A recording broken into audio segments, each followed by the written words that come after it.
Relevant touch. Recording started. Relevant touch. Recording started. And then at the end, we'll have two boxes, one for people who want the CME and one for people who don't. So that way we'll still be able to get your evaluation. It's a little more efficient than just having two separate forms. So I just combine them.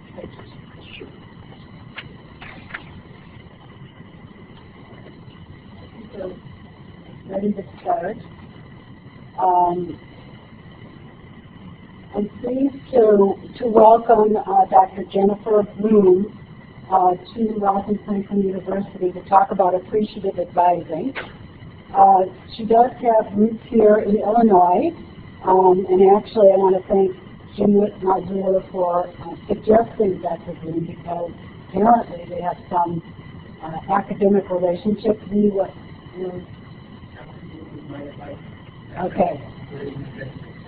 Was that at Champaign-Urbana? Yeah, okay. So she works right now at the University of South Carolina, starting in 2007, but prior to that, she served as the Associate Dean for Student Affairs and Medical Scholar Program at the University of Illinois College of Medicine at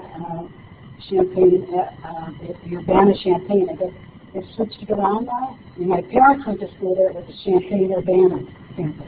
Now called Urbana-Champaign? Okay. She earned her doctorate in higher education administration from the University of Illinois at the Urbana-Champaign campus. So we'd like to welcome Dr. Bloom, and this is a participatory session, so you might have to move around your chairs a little bit, but I'll let her direct you. Great, thank you. Good morning, everyone. So, Champaign-Urbana, that's how it's usually referred to, but the University of Illinois, I don't know, about 10, 15 years ago, switched over to the University of Illinois at Urbana-Champaign. It used to be UIUC, and now they're just going by Illinois. So it kind of changes by the day how they refer to themselves. But I actually still have an appointment there in internal medicine. I'm an adjunct associate professor still at Illinois. So it's just great to be back in Illinois. And I'm still, when I'm out and about and I see Illinois plates, I'm like, oh my gosh, there's an Illinois plate. I'm like, okay, you're in Illinois. There's Illinois plates everywhere. In South Carolina, it's a big deal when I see an Illinois plate. So it's a pleasure to be here, and thank you to Z and everyone who arranged for my visit. So I'm going to be talking today about this topic of appreciative advising. So I have been a graduate advisor. I've been a full-time undergraduate advisor at Illinois. I was the advisor for the Institute of Aviation at Illinois. And while I was there, I got my doctorate, and then I went to the medical school. And I spent 12 years, and I started out coordinating the MD-PhD program there, kind of worked my way up to become the Associate Dean in charge of both the MD-PhD program as well as for the College of Medicine. So we're a branch campus in Urbana of the University of Illinois at Chicago, along with Rockford and Peoria. And so spent 12 years working there, and now I've come over to the faculty side where I'm at here at the University of South Carolina, where I'm teaching people how to go out and work at colleges and universities, and really enjoying that. And I'm really enjoying the weather, I have to tell you, especially if you've had this terrible winter. Really enjoyed the weather. So I always start out with acknowledgments because I wouldn't be here without lots of people who inspire me, and these are some of them. So that's my husband Steve up there, and he takes care of lots of stuff at home so I can be on the road as much as I am. And then I've got 4 grandchildren, and this is Cody at the bottom left, and he is at Parkland College in Champaign. He started out at Illinois and didn't do so well, to be honest with you. And now he's at Parkland College. He's kind of turned it all around. And then this is Caitlin, and Caitlin is a first-year student at Parkland. And, you know, this is the reason that I'm out and about, kind of teaching people how to take really good care of students, because I love these kids. I would do anything. I'm paying for them to go to school. I would do anything to help them be successful. And so if I have high expectations of the people at Parkland College and at Illinois of taking good care of them, you better darn well believe that every student that comes in to see me, I don't just look at them as another student, right? It's somebody's Cody, it's somebody's Caitlin. And I think when we start to look at students that way, it changes everything, right? So first question is, who's your Cody, who's your Caitlin? Who is it that you would do anything to help them be successful? Because again, if you can reframe the students that we're working with in that kind of light, I think it helps a lot. And then we've got Rachel and Ryan up there, and they live up in Denver, Michigan, and they're 10 and 8. So I run a master's degree program now, and so I have 100 master's degree students. My husband, Steve, is a pilot, and so this is our airplane, this is our hangar, this is our house, and then this is the runway right here in our backyard. So it's kind of a fun place, and we're able to bring everybody out for orientation and our recruiting events and everything. But I love my students. They're going on and they're doing great things, working all across the country. So this is a quote from Joe White, who's the former president of the University of Illinois, and he says, "Education is the most powerful means for increasing individual opportunity and for creating a more prosperous, fair, and just society." So to have the privilege of participating in that mission is as much as anybody could hope for in life. And there's not a day that I don't wake up and think, goodness, you know, I get to go and I get to make a difference in people's lives and help them attain an education where they're going to go on and do great things. And we get paid to do that, and that's a pretty cool thing. So it's Monday morning. You've all, I hope you've had a great weekend. And I'm going to just show a quick 5-minute video because I think one of the keys we know to happiness is gratitude and being grateful for the opportunities that we have to do what we do. And so I want to just show this real quick video entitled Gratitude. It's about 5 minutes. Is there lights? Can we turn down the lights? Oh, of course. Our audio person.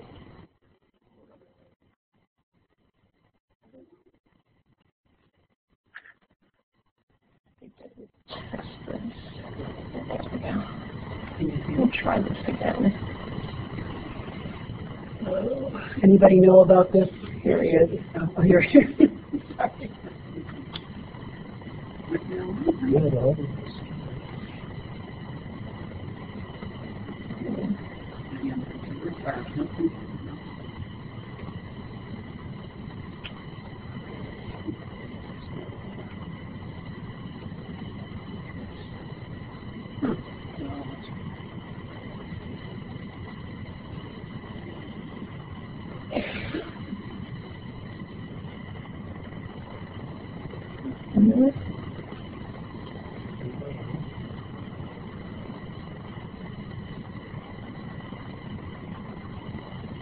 Okay, I'm going to just move on, and I'm going to have a break in a while, and then maybe we can fix it then for my other one. All right. So, if we could turn the lights back on, that would be great. Thank you. All right. So, this work comes out of the academic advising field. My career has been spent in academic advising. I'm a former president of the National Academic Advising Association. So I want to give you just a 2-second history of academic advising. 1972 ended up being a really important year in the history of advising because there were 2 seminal articles that came out. One was by Terry O'Banion. And Terry O'Banion said, look, I know a lot of you think that advising equals scheduling courses, registering for classes. But he said, you know, when I'm talking about advising, I'm not just talking about registering for classes. In fact, though, if you're going to be able to effectively schedule people for classes, you got to know a lot about them. You got to know what their life goals are, what their career goals are, before we start talking about majors or we start talking about which branch of medicine people are going to go into, and so on. And, you know, in particular with the health professions, with medical school, there's not a whole lot of choice in terms of the first, second years of medical school. The curriculum is what the curriculum is. And so this part ends up being actually, I think, the most important because we know from the literature that having students feel like they belong someplace, the sense of belonging, the sense of like, these are my people, is so important. And the interactions that students have with us as faculty members and or administrators really can make all the difference. So we're going to talk about this part a lot because that's what you're dealing with. We're not so much worried about the fine-tuning of what classes people are going to take. This is a quote from me, and I find a little self-indulgent to quote myself, but I don't think enough people think of advising this way. And I say high-impact advisors realize that the positive outcomes of advising sessions aren't just limited to students. In fact, the real joy of advising occurs when advisors understand how fulfilling it is to really impact other people's lives and how much we can learn from our students. You know, and I certainly saw that all the time at the medical school when I was dealing with these MD, PhD students who were going off and doing amazing things, including starting NGOs and, you know, of course, literally saving people's lives. So we really are very lucky to do what we do. So what is appreciative advising? So appreciative advising is a framework. It's a theory to practice framework for delivering high-quality services to students. And so it's the intentional collaborative practice of asking positive, open-ended questions that help students optimize their educational experiences and achieve their dreams, goals, and potentials. Right? This isn't just barely skating through their professional education. We really want them to make the most of the opportunities that the students have at a place like this. So even though this started out in advising, where I'm spending a lot of my time now is I'm talking to enrollment management people, financial aid, career services, really anything that has to do with students, this framework for delivering high-quality services is effective. And I'll tell you one of the things I'm most excited about right now is I'm working with one of my MD, PhD graduates that works at Mayo, and we're working on appreciative healing. And we're getting ready to give a talk at the National Mitochondrial Foundation conference this summer about how you can use this approach to work with patients in a healthcare setting. So I'm hoping I want you to kind of be looking about through, as I present today, about how you might be able to adapt this, not just in your work individually advising students, but this can also be used in teaching students as well as in a healthcare setting. So, does it work? The answer is yes. I wouldn't be here, I wouldn't be on the road all that I am if it didn't work. And these are just some of the institutions that are using this approach. Everything from the University of Michigan, their Ross School of Business is using this, from everything from admissions to financial aid to career counseling, you name it, they're using it. Everybody at the University of Michigan Ross School of Business has been through this training. Rollins College, Miami University, Tarrant County, University of North Carolina, Greensboro, etc. And this is just a partial list that keeps growing every day. I'm going to just show you a little bit of data. This is at the undergraduate level, so it's not as pertinent to you, but I just want to show you that this actually does work. At UNCG, this was one of the first schools that adopted this approach, and they were having issues with students who had been dropped from the institution. At UNCG, you have to sit out for at least a year when you've been dropped, and then you get to petition to come back. So these kids were petitioning to come back, saying, I promise I'm not going to make the same mistakes. And guess what? They were losing them left and right. So they said, we've been having really good luck with this appreciative advising approach. Let's run a pilot where the students who are returning off of dismissal have a chance to meet with an appreciative advisor 3 times the semester that they return. And this is what happened. 90% of those students were eligible to return the following semester versus 33% of those who did not meet with an appreciative advisor, and the GPA was a 2.86 versus a 1.29. Based on this data, they went to the UNCG Faculty Senate, and the Faculty Senate changed the rules so that everyone now has to meet with an appreciative advisor 3 times when they return. And it wasn't just a fluke, it wasn't just a focus group fluke. That number, retention rate, has stayed at 90%, which is pretty high at the undergraduate level. We know the more people come in to meet with us, the better off that they are. These are students at the University of South Carolina who have been on probation. And, you know, let's say the more that we can get them in, the average GPA for people on probation is 1.32. We can get them up to a 2.53 if we can get them in 3 times. This is from Rollins College. Again, they kind of had instituted this across the institution. They've already seen that, you know, the number of students in good standing is going up and the students that are at academic risk is going down. So those are some of the examples of benefits to students. But one of the things I'm most excited about is that there's benefits to you, the people who do this. And I don't think anybody has really ever seen this in terms of academic advising, that there's actually something that accrues to you. So we had a woman who did her dissertation going around the country and talking to people who have adopted appreciative advising. And here's what she found. Those folks felt they were better able to use their own strengths, skills, and abilities. They were more effective in their relationships with students. They were able to build stronger relationships with students. But this one's the most exciting to me. In that, what I'm going to talk to you about today is a framework for building relationships no matter what the setting. And these folks felt that they were better parents, better spouses, better friends, better aunts, children, whatever their roles are. Because you know what, you can't change other people's behavior, you can only change your own behavior. So when you start to focus on what you can do better, it actually creates some of the change that we're trying to see in other people. So this work comes out of an organizational development theory called Appreciative Inquiry that was actually started in 1979 at Case Western Reserve University at their medical school. And David Cooper was a doctoral student there, and he found that when he noticed when he went into the hospital and he was talking to nurses and physicians, that the tone of the interviews that he was having totally depended on the types of questions that he was asking. Right? So when he was asking positive, open-ended questions, things really started to take off. It ended up being a very energizing conversation where when he was saying, tell me about the worst part of working here, things just went down into this downward spiral. And so he came up with 4 phases of appreciative inquiry. Discover, dream, design, and destiny. This is being used a lot in nursing programs to enhance the healthcare organization and the teamwork amongst the nurses.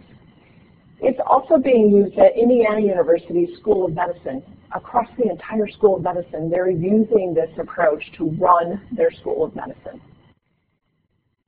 So what I did was I wrote an article about how you can adapt this framework for running an organization well to using it to enhance individual relationships with people, and ended up writing a book called the Appreciative Advising Revolution book. And when we did that, we added in 2 other phases beyond those initial 4 phases. One was disarm, and the other was the don't settle phase.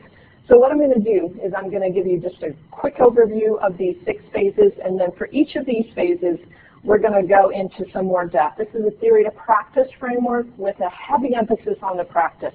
So I want you to walk back to your offices and actually have tools that you can use. And we're going to be doing this throughout the morning, right? It's not going to be me lecturing at you.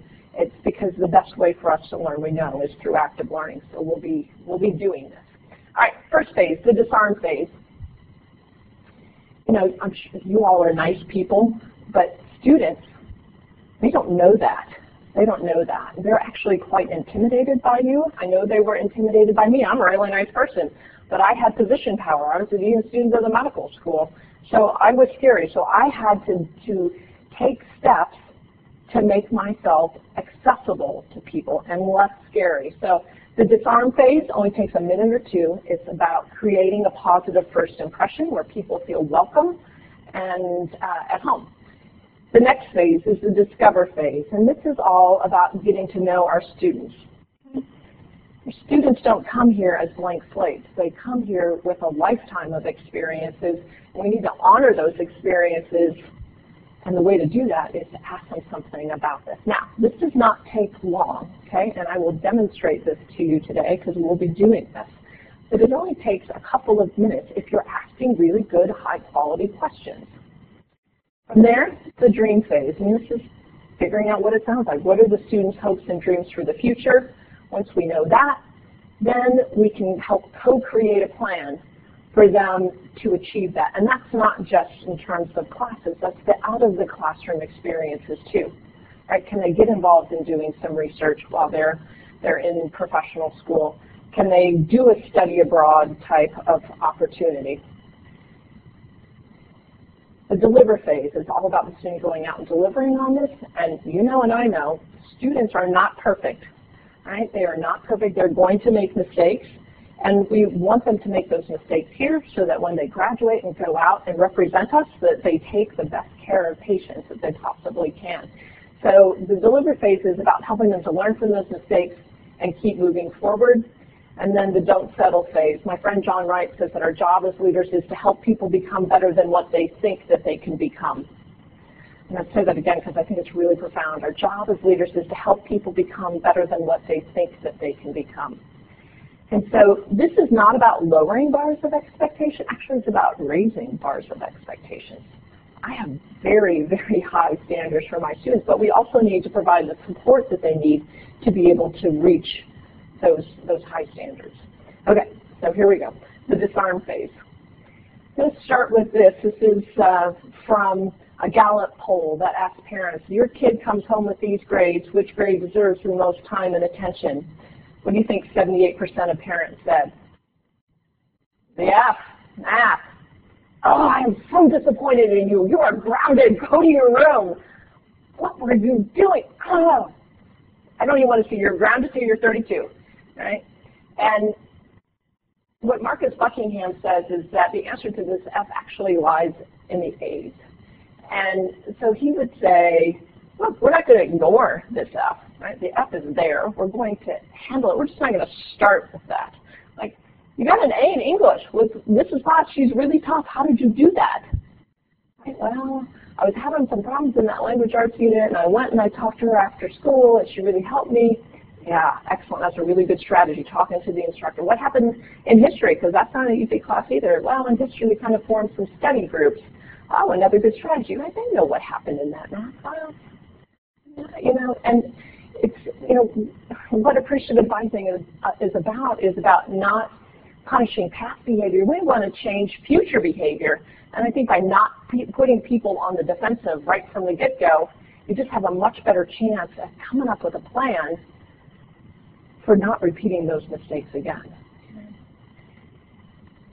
The disarm phase, the prerequisite here is that we just have to believe in every student that comes to our door, and that's not always easy, right? Sometimes they kind of come well disguised as full of potential, but they do have potential, and that's our job, is try to unlock it. So, pre-appointment considerations. Before I go into this, I want to say that, you know what, you're probably doing a lot of the things that I'm going to be talking about. So I'm hoping that today will be really affirming, but just like for me, there's no day that I wake up and say, you know what, I'm pretty much the best advisor on the planet. Everybody come learn from me. I mean, I think this is the great thing about working with students, is that they keep you on your toes, right? Just when you think you have something figured out, they come in and like, what? You know? So just keep that in mind. Yes, I mean, I'm doing a lot of these things, but I can always do them better. All right, pre-appointment considerations. 1, your web presence. A lot of these students are looking you up before they come in to meet with you. What's on the web? Is there a picture of you? Are you like this in the picture? I mean, do I want to come and talk to you? Do you look like you're a nice person that actually is going to help me? Because they don't know that. Chair. So, you know, in our offices, we always have our chair that we sit in, and then we have our visitor's chair. When was the last time you sat in that visitor's chair? What are they looking at? Are they looking at the sun coming in and so they're having to squint? Are they looking at a hot mess of a bookcase? What are they looking at? You know, sitting in that chair. The other thing is I had somebody from the University of Southern California come to one of our institutes, and she said, Jenny, you know what? When I went back, I sat in that chair, and she said, I always felt people were a little stiff in my office, and when I sat in the chair, I realized that if you moved at all in the chair, that the chair would squeak. So people didn't want to move because they didn't want it to squeak. And so she said, all I had to do was switch that chair out, and it made all the difference. So I challenge you to go back to your office. See what people are seeing when they're sitting in that visitor's chair. How, you know, the layout of your office is important as much as possible. If, you know, if you don't have some kind of barrier between you and the student, I think that is an ideal type of thing. And then the waiting area. When I was at Illinois, I had a big office. I had a lot of people that reported to me. And it used to be that when somebody came to see me, they'd call me and say, Jenny, your 9 o'clock's here. I'd say, great, send them on back. And so my receptionist, Judy, would say, okay, so you're going to go down this hallway. You're going to see 3 cubicles on the left, a water fountain on the right, and then Jenny is the second office to the left beyond that. And the student said, okay. And it's like, okay, water fountain, 1, 2. And then they're knocking on my door. Hi, I'm your 9 o'clock. Yeah, I'll be right with you. I mean, what kind of reception is that? And one of my colleagues at Illinois, Carol Perkins, did a presentation, and she said instead of doing that, said, yo, come on, next person. She actually got up and she met people out in the waiting area and walked them into her office. And I thought, wow, that's pretty brilliant. I don't do that, but I'm going to go back and try it. Well, I did. And so Judy would call my 9 o'clock chair. I'd walk out, greet the student. We'd walk back, engage in some small talk. And so by the time we got back to my office, the ice was broken. It made all the difference. It was night and day in terms of how that meeting started. Because number one, it showed the student that I respect you enough to come and meet you out there. Plus, if somebody else was also waiting for me, they could see me and they were like, oh, wow, she must be okay because she came out and she greeted that person. Seems pretty nice. Right? It gets it started, that appointment started off on the right foot. Now, South Carolina, I have no secretary, I have no staff that I'm responsible for, but I'm really careful that when somebody comes and knocks on my door directly and says, hey, Jenny, I just have a quick question, and I'm sitting there working on my computer, that I just put the computer away and engage, right? My job is not in that computer. My job is with that student that's standing right there in front of me. Those computers have a nice little save function. It'll wait. It'll wait. Okay, so let's talk a little bit about immediacy behaviors. This comes out of the teacher education literature. And here's the principle. People are drawn towards people and things that they like. Duh, right? That's not rocket science. And they move away from things that they don't like. And again, certainly the undergraduate literature is very clear that the more students feel connected to the institution, like somebody at the institution actually cares, the higher likelihood that they're going to be able to retain that student. And the same thing, I know, because from my experiences, happens at this kind of level, at the health professions schools. So what can you do? Verbal immediacy behaviors. First thing, calling students by name, the right name, right? You've done it, I've done it, where we've called somebody by the wrong name. I'm not good at remembering people's names, but I know if I say somebody's name early and often in a conversation, much better chance that I'm going to remember their name. Engaging in that small talk, right? That's a normal part of starting human interactions, is to engage in a little bit of small talk about the weather, about, you know, just current events, what's happening. And I'm not talking about doing this for 30 minutes. You're busy, I'm busy. We don't have time to do 30 minutes. I'm talking about 30 seconds. Okay? I'm just breaking that ice. Giving students feedback, making clear what your expectations are, and also asking for their feedback. For example, I don't want people coming into my office and having their cell phone out. And so I think there's many ways that we can make that clear, including having a little sign that says no cell phones, like cell phone free zone. But also when somebody pulls out their phone, often I'll just stop. And that gets their attention, like, oh, I'm sorry. Yeah, okay, no, go ahead. I mean, I'm going to wait until you're ready to talk to me. I mean, we can do that without being a total jerk about that. And then deciding how you want to be addressed. I prefer to be called Jenny. Everybody at Illinois called me Jenny, right? See? Everybody called me Jenny. When I moved to South Carolina, I couldn't pay people to call me Jenny, right? It's the South. It's Dr. Bloom, you know? I've slowly gotten people to call me Jenny. But it doesn't matter. If I prefer to be called Dr. Bloom, that's how I would introduce myself. I think students don't often know what you prefer to be called by, so they're looking for an indicator from you. So I would say, hi, I'm Dr. Bloom, if that's what I prefer to be called by. Nonverbal immediacy behaviors, you know, having warm, welcoming gestures instead of, you know, come sit here kind of thing. People read a lot into your gestures, so please come on in. Local variety. Now, I can be boring. Hello, everybody. Today we're going to talk about appreciative advising. You know, but I love talking about this. It comes from my voice. I'm always cognizant of that when I'm meeting with students. I want them to see that I love what I do because I want them to love what they do. And then smiling. It takes less muscles to smile than it does to frown. And of course these, you know, gosh darn, our darn cell phones. I had a colleague at Illinois who, in his office, every time he got a new piece of email, this went off. He had the Three Stooges playing every time he got a new piece of spam. And it's like, we'd be in there having these meetings, and it was like, okay, what were we talking about? What kind of message does that send? You know, even when you have your phone on vibrate, when you're meeting individually with somebody, they can hear it. They can hear it. And you know, they won't say, oh, well, go ahead if you need to take that. Are there times when you do need to do that? Of course, right? I mean, my dad was sick a lot of years, and so there were times when he was in the hospital and I needed to tell people up front, look, my dad's in the hospital right now, we're waiting, the doctor should be coming on rounds any minute now, and so I'm unfortunately going to have to take this phone call. And of course, people are more than happy to let you do that once you tell them that ahead of time. Eye contact, you want to have appropriate eye contact. You don't need to be staring somebody down so they feel like they're in a, you know, in a spotlight. But I know when I'm meeting individually with people, I have a tendency to look down or to look up. So I have to really focus on good eye contact when meeting individually. And then just basic counseling kinds of things like nodding, letting people know that you're engaged and listening to what they have to say. All right, what I want to do is I want to get everybody up over here.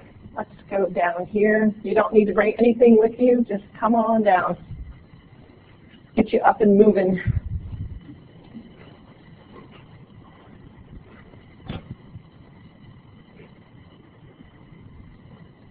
Yeah, and we're not in a circle. You can just come and be. I'm always amazed when I go out. Everybody tends to go into a circle no matter how many times I say. I'd say our kindergarten teachers would be really proud of us because they taught us really well to get into a circle. See, it's happening. There we go. A brave person. Look at this. What a rebel. I love it. I love it. Look, now she goes right into the circle. Look. See? Okay.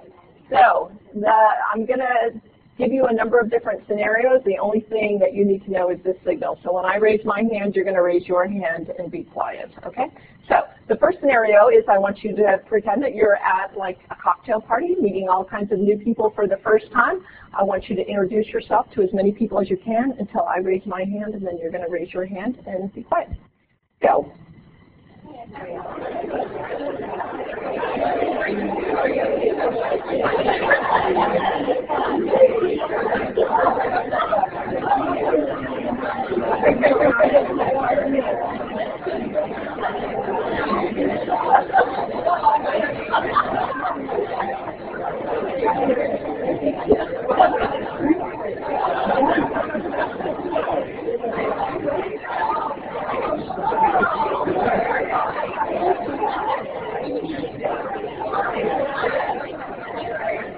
Wow, look at you. You all went outside the circle. I'm so proud of you. All right. So the next scenario is I want you to pretend that you are at your high school reunion, seeing your best friends that you haven't seen in X number of years. Get to as many people as you can. Go.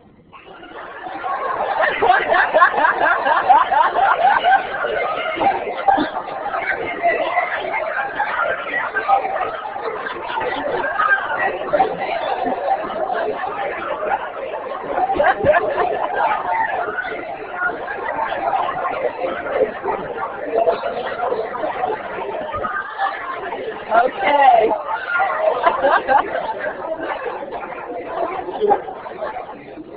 Oh my. I'm glad I didn't go to high school with you people. No.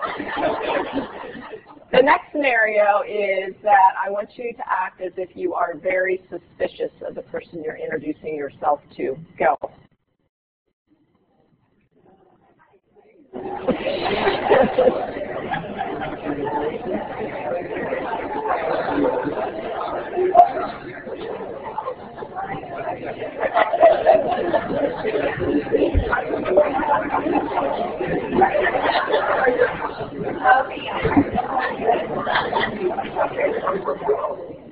So you even be suspicious, I don't think. Some of you. All right, the last scenario is that you've just heard a rumor that the person you're introducing yourself to has won the lottery. Go.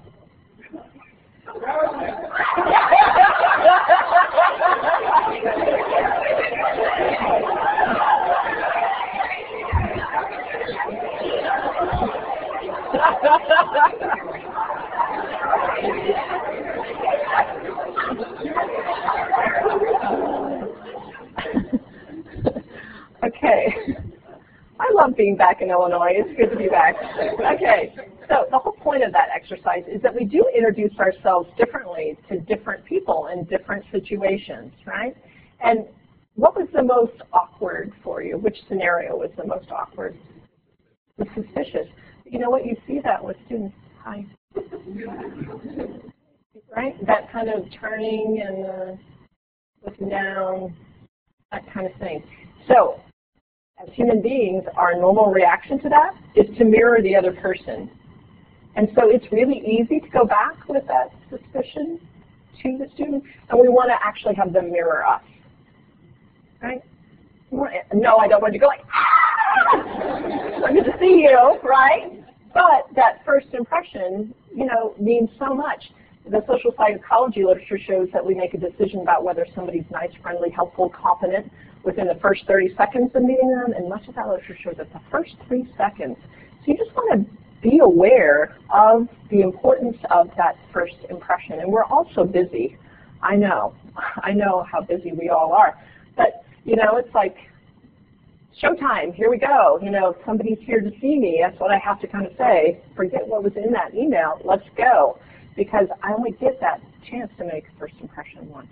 So, all right, I'm going to give you about a 10-minute break here to go get some coffee and hit the restroom. And then we'll come back and we'll continue on from there. Thank you.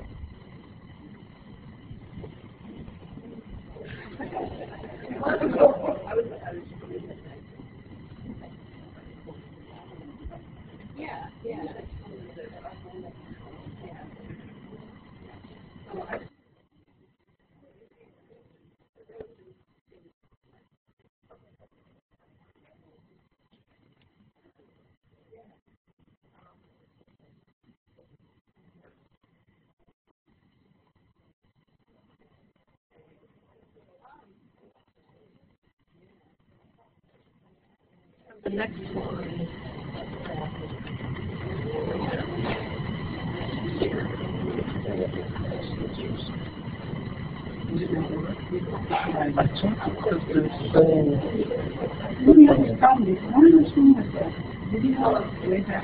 Well, this is on a PowerPoint, so our AV guys should check that we have a link to the audio component. No, it's embedded in here. I mean, Yeah, you that's can work what- online. Yeah, I don't know why. That's what I told Mark. Can we show it on your laptop then? Probably having it. I mean, it won't help the people online if you can't hear it anyway. Can you switch it? I don't have a key to, I don't know why, because the volume for the PC is all the way up on the computer. There's no volume coming out at all.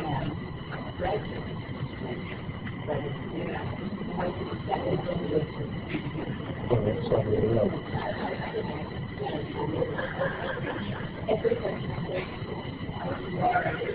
What if we just play it on your computer with your microphone next to it?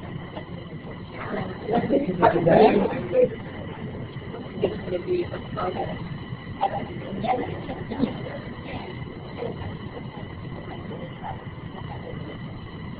You still don't have a key, are you? No, we're working on it.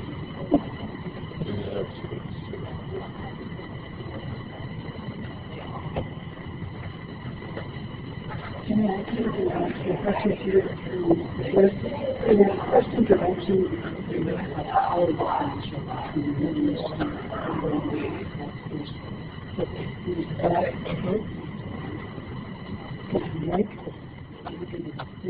Right, right. Yeah. Yep.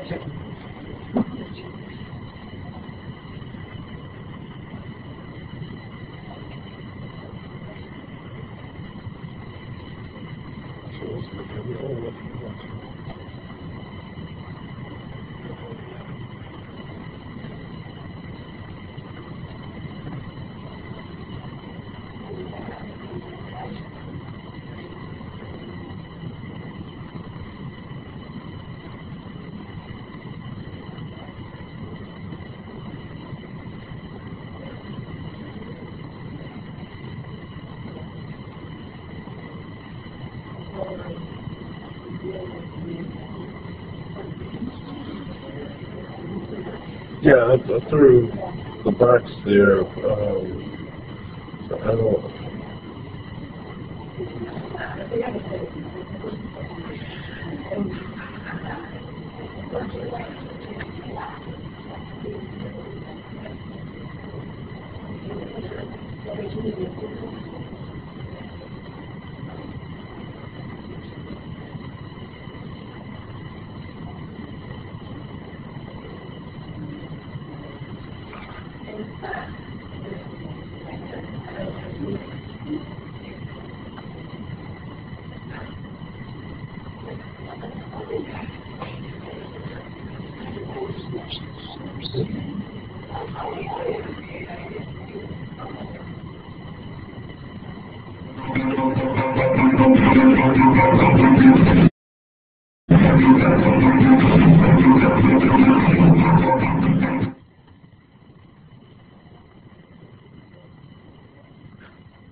Yeah. I have to switch to a different computer when we do it, but yeah. I don't know what the...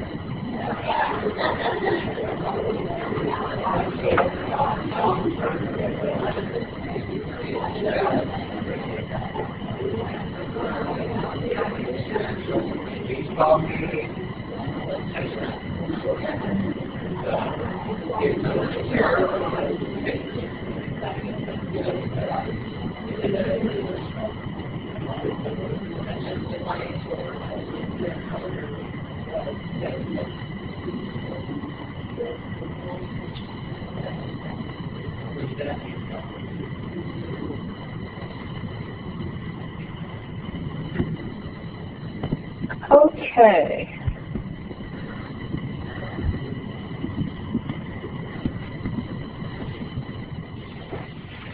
So, we will resume. So you had a question, yeah? You wanted to ask about... In terms of that initial encounter, there was definitely the power differential between you and your students. No doubt. Even if you're suspicious, students come out different. So can you address that?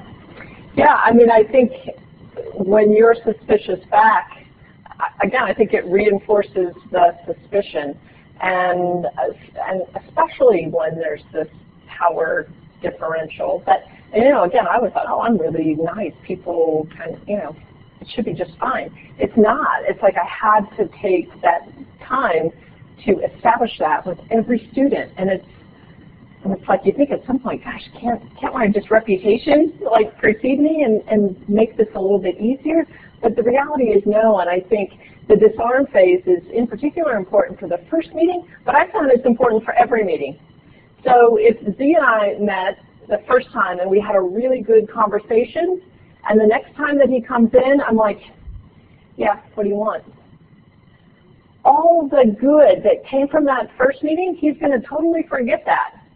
Right? And think, okay, like, I don't know what I did wrong, but obviously something. So I think this is a continuing thing. I want to say that for all 6 of these phases, you aren't necessarily going to go through all 6 of these phases, but I personally believe that this first one, you have to disarm every single time. Because if you don't, you've lost it. You've totally lost it. So is that... Any other questions, or how do you disarm? How do you things like how do you have your office decorated? Is there any sign that you have a light outside this place? You have Winnie the Pooh everywhere, yay!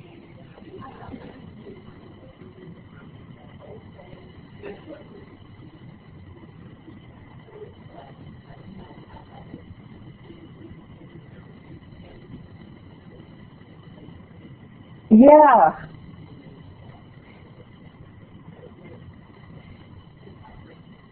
Yeah, and you're a real human being at that point. And the things to play with, I think, is a really good idea, especially for your ADHD students who need to be doing something. If they're nervous coming in to talk to you, and if they can have a little squeeze ball or something, it really helps them to kind of stay focused. What other things? Yes.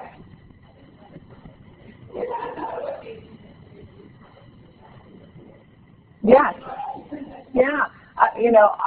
I'm known for M&Ms. Like in my office at Illinois, I had this thing of M&Ms out on my my table, and students would come by.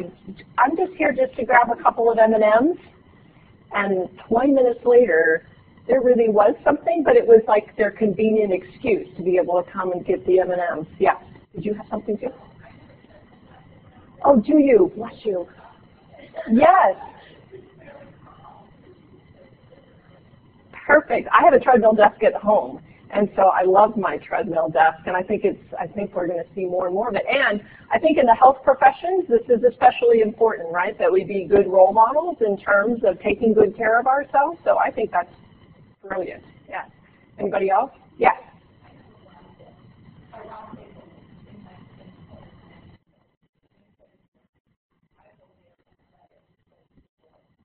Yeah, so they can see. Which is a very real thing, in particular for our veteran students. I live in this neighborhood that has a lot of veterans, and most of the men, when we all go out on Thursday nights to this Mexican restaurant, and the men that are veterans always need to be able to see the exit. That's important to them. That's how they're trained, right? You never have your back to the door because you can get shot that way. So, yeah, what else? Wait. Mickey! Ah, he's got a Mickey Mouse watch. I love it. Right? Yeah, yes.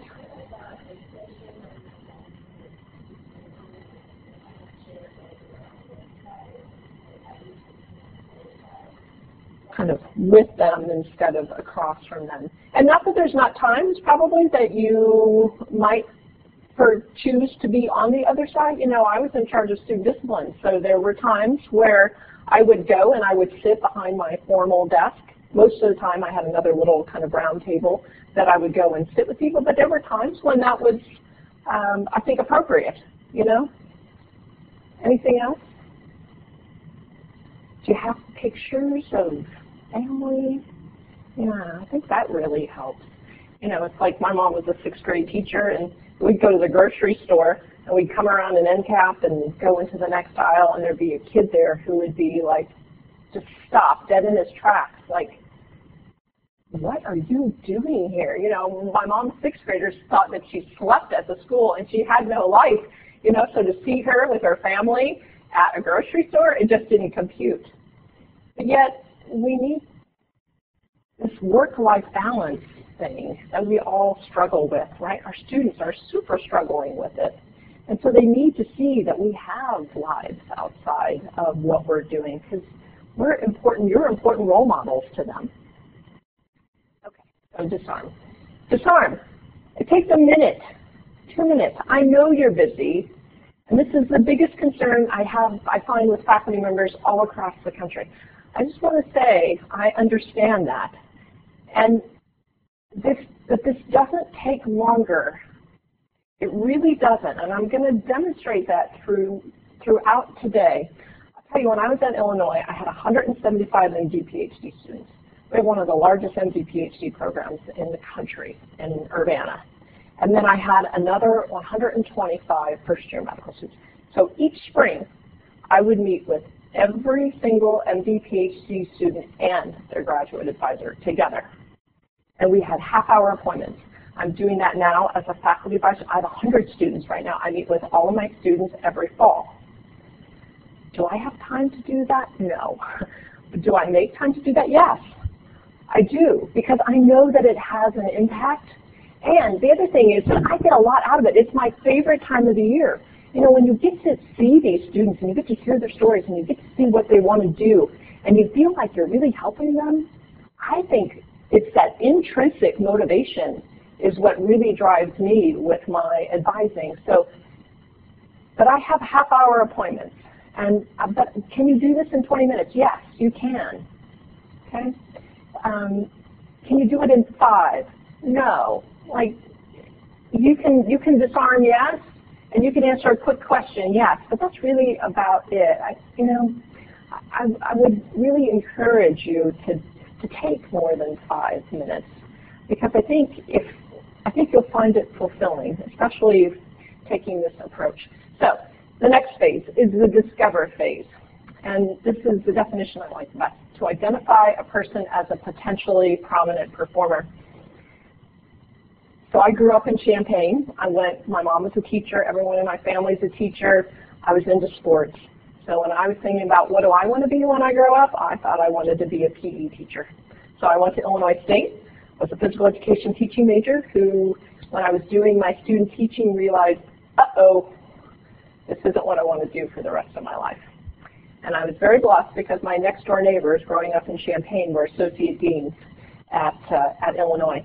And they made an appointment to come see me. And they said, Jenny, we want you to come get your master's degree and we want you to come work for Bob. I had no idea what I was going to do, so I said, okay, sure, that sounds good. And so I worked with the transition program at Illinois, which was for underrepresented students that came in with low ACT scores in high school ranks. And I knew the very first day that I met with a student that that is what I was going to be doing for the rest of my life, and that is what I've been doing for the rest of my life.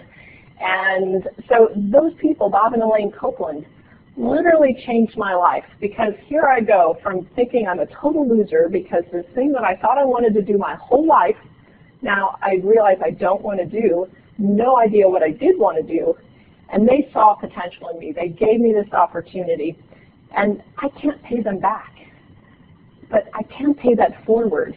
You wouldn't be here if there weren't lots of people who believed in you and wrote letters of recommendation. They kicked you in the butt when you needed it. Because I know I've needed a kick in the butt every once in a while, right? You can't pay them back. You can pay that forward, and that's what I view this work as, is paying it forward, this belief that somebody saw in me, this little loser PE major who finished the degree but didn't do that. And they gave me an opening, and they gave me a door to walk through, and I'm forever grateful. So, what we often talk about in appreciative advising is the appreciative mindset. And the appreciative mindset is this: if you're looking for the worst in people, you will find the worst in people. But if you're looking for the best in people, you will find the best in people. But I'll tell you, it's a lot easier to look for the worst in people.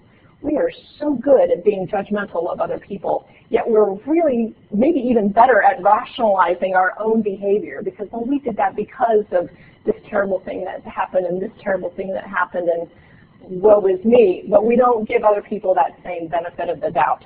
So we're going to ask questions. I'm going to give you examples of these questions, but we're going to listen, and we're going to listen for strengths, skills, passions when we're listening to their answers. So important behaviors here. Number one, sharing your story when appropriate and not for 30 minutes. Again, you don't have 30 minutes to tell your story. This isn't about you. But if you're dealing, for example, with a student who's struggling with organic, or some of those killer classes that people have to take, and you struggled with that when you were in a professional school, well, guess what? That's a great time to share that story, because when they're struggling, they feel like they're the only person at this entire institution that's struggling. They're not, but it feels very lonely. So when you, someone who has obviously accomplished a lot, and is on the faculty doing great stuff, when you share that, it's like, oh, okay, this isn't the end of the world. Right? I can recover. If they can recover, I can recover. Enjoying the silence. You can see the questions that we're going to ask are a little bit different. They're not necessarily used to being asked these kinds of questions. So it's like when you're teaching the first day, when you ask a question, and you have to wait for it, wait for it, wait for it, and finally someone will put their hand up. But if you go and you answer your question right away, guess what you're going to be doing all semester long, right? Answering your own questions. So it's the same kind of thing. You've got to give them a little bit of time and space to be able to answer these questions. And then this valuing our differences, celebrating diversity. The thing I love about this approach is that it doesn't assume anything about anybody based on the color of their skin, their religion, their sexual orientation. Everybody has a unique story. And these questions will allow you to get at their unique story. As you're listening, saying, boy, I'm so impressed by the fact that even though your mother got diagnosed with breast cancer when you were a junior in high school, and you had to basically raise your two younger siblings and bring her back to health. Wow, you had to learn all kinds of skills that are going to help you here, but also throughout your life. Really? Like what? Well, look, you learned how to lead, you learned how to organize, you learned how to prioritize, you learned how to manage people's schedules, right? Those are all skills that are going to help you be successful here. And then this authenticity piece is so important. You know, some people look, go through today, please participate in what we're going to be doing. But if you end up thinking that this is just kind of fluff stuff, don't ask these kinds of questions. Because these questions demonstrate that you care just by the nature of the questions. And when you ask this question and then you're like, pulling out your phone, I think you do far more damage than just not asking the questions in the first place and giving them that glimmer of a hope that you actually care. Okay? So, yeah, authenticity. Okay. We're going to do a discover exercise, and what I'm going to ask you to do is to pair up with people. And these are the questions. I'm going to give you 2 minutes to be the question asker, and what you're going to do is you're going to pick one of these questions, you're going to ask your partner, and then you're going to listen. And then when your partner stops talking, I don't want you to go to the other question. I want you to use what Chip and Dan Heath call your insatiable curiosity, right? That you are so focused on this other person that you just have to know their story. Okay? So you're going to ask follow-up questions. Again, you're just going to do this for 2 minutes. This is not like 2 years. Okay? 2 minutes, and then I'm going to have you switch roles, and the question asker becomes the answerer. So if you could quickly pair up with someone, you can do somebody that's nearby. Oh, good. Somebody just come on in. Gotcha. Okay. If we can, maybe the 3 of you back there then could be together, that would be great. All right, I need to see 1 hand from each pair. Raise your hand, 1 from each pair. Okay, you're going to be the question asker first, and I will stop you at 2 minutes, and then I will have you switch. Don't switch until I have you stop. Ready, set, go.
Okay, stop. So now you're going to switch roles. The other person is going to ask the questions. Go.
How many of you were inspired by your partner's story? Yeah. All right, so now I want to hear a story. I don't want to hear your story. I want to hear somebody brag about their partner. Who wants to brag about their partner? Yes. She tried to beat her to the punch. Okay.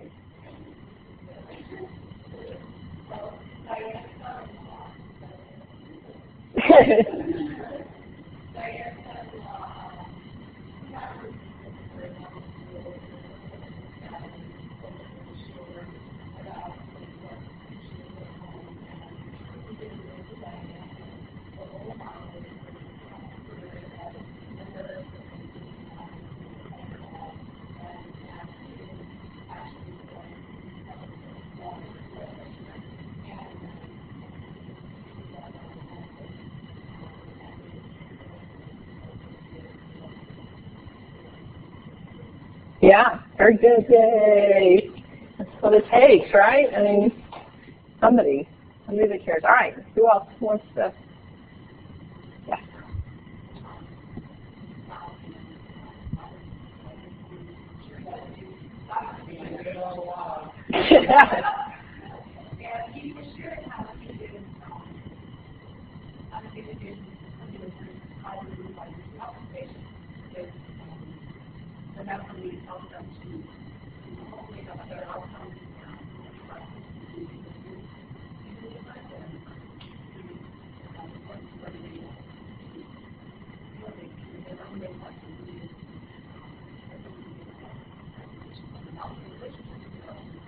Yeah, definitely, definitely. It is. It's, I mean, just really getting to impact people's lives every single day. How cool is that? And that's what I love about the health professions is that you can see that, you know, that you're making a difference in people's lives. All right, anybody else? Yes.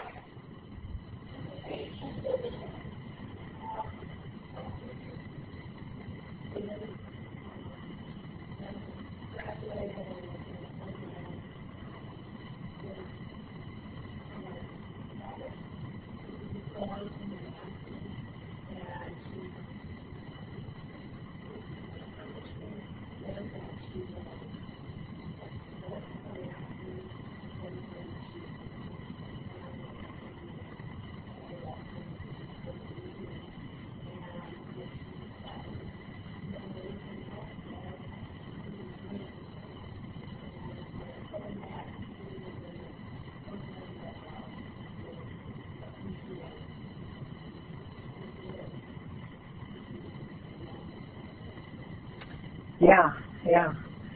My students are always in such a hurry to get out. You see that with students, like, I can't wait. They're like, my students on Facebook are constantly saying, put a hood on me, because they can't wait till graduation. I'm like, you know what, you're going to miss this stuff that we do. Like, you're going to miss the conversations. You're going to miss the people. And so that we get to be around that all the time, I think it's one of the great things about being a faculty member, right, is that you get to be around these young people and have these good conversations with them about important topics. All right, so look what you learned about your partner. I gave you 2 minutes. I mean, 2 minutes. And what you learned about your partner has a stickiness factor. Like, you're going to remember your partner's story the next time you see them walking around the hallway before you're going to remember most of what I talk about today, because stories have that stickiness factor. And it doesn't take longer to get to know somebody if you're asking a really good question, a positive, open-ended question. And it just gives you some insights into people that you wouldn't get from if you just said, so tell me, what are your strengths?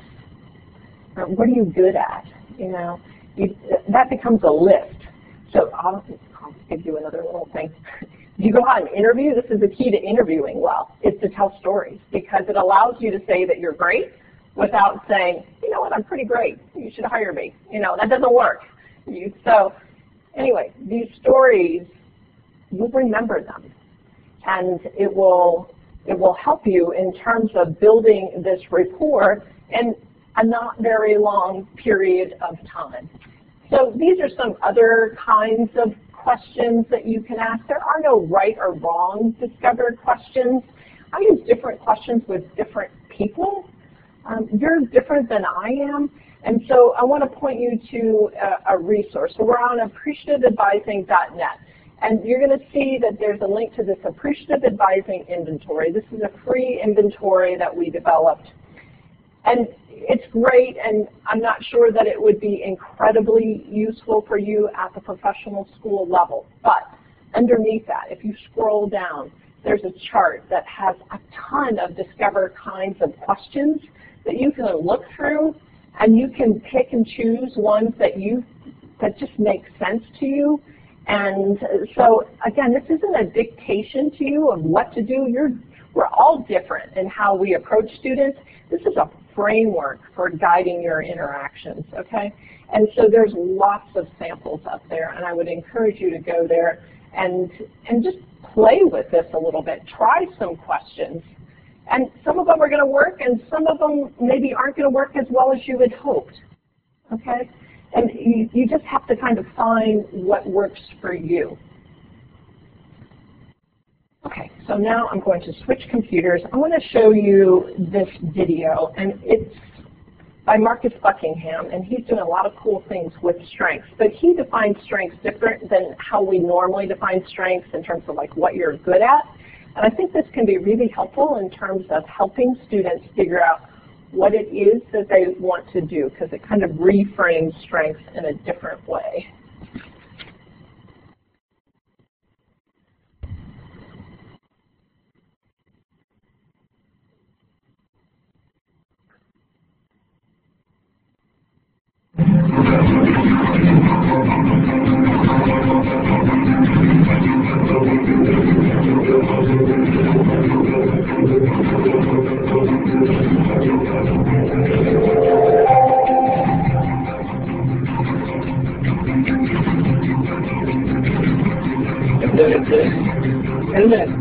Isn't it funny how when you ask people to describe their weaknesses, they always manage to turn it around and make it sound like a strength?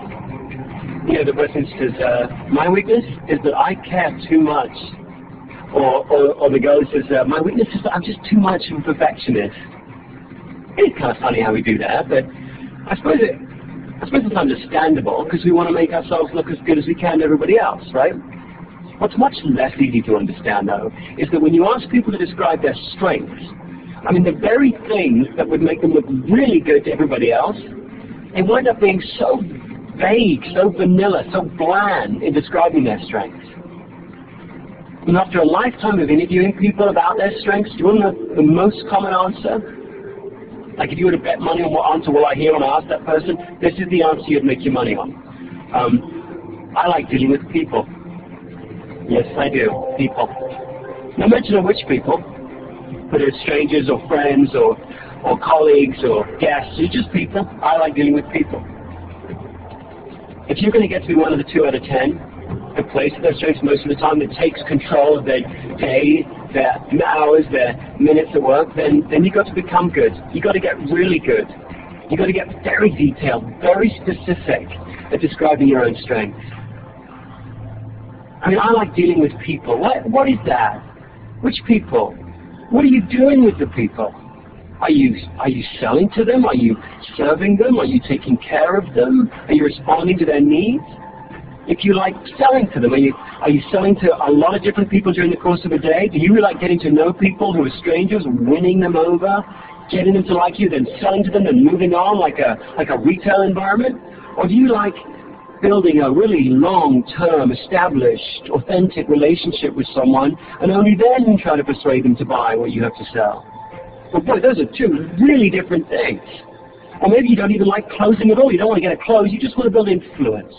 Well, which one of those applies to you? Or does neither apply to you? But if you're going to get to be one of the 2 out of 10, you've got to get to that level of detail, that level of granularity in describing your strengths. The good news is, I mean, daunting though that sounds, the good news is that isn't actually as hard as it seems. You don't need a psychologist or a manager or a teacher or an HR department even to tell you what your strengths are. You can do this.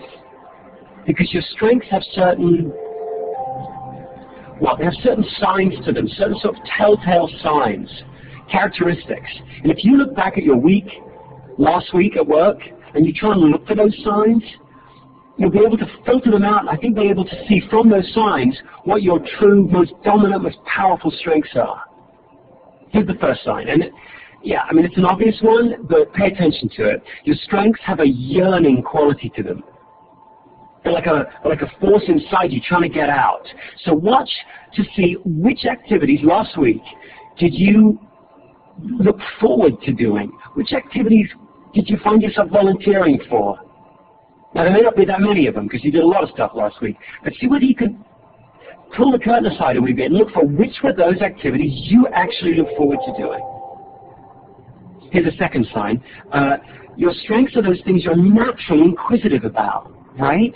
When you start doing an activity that's around a strength of yours, you don't struggle to concentrate, do you? Your mind doesn't wander. You're like in the moment. You're in the zone. You're focused. You're concentrated. Time just sort of zips by, and you look up and like a whole hour's gone by. Okay, what were those activities last week? Were there any activities that you stay inquisitive around, that you keep learning around, that you keep researching around? Those are all great signs of a strength. And then last, your strengths have this restorative quality to them, don't they? When you're done with them, you may be physically tired, but you're not psychologically drained. You're not empty. You're not depleted. You're actually uplifted. You're sustained. They fulfill you. That's actually why you want to do them again, because you want that feeling again. Okay, look for those activities. Were there any activities last week that left you feeling kind of magnificent? What were they? Look back for those 3 clues. Which activities did you look forward to? Which activities did you stay inquisitive around and in the moment? And which activities left you feeling strong and magnificent? Do you see anything?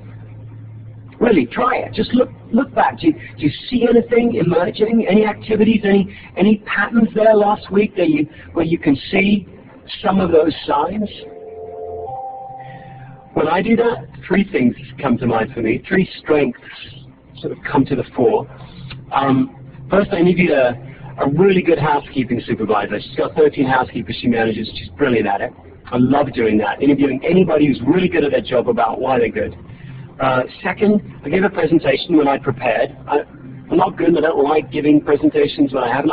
I need to know my stuff, get prepared. And if I've done that, then I kind of like giving a presentation.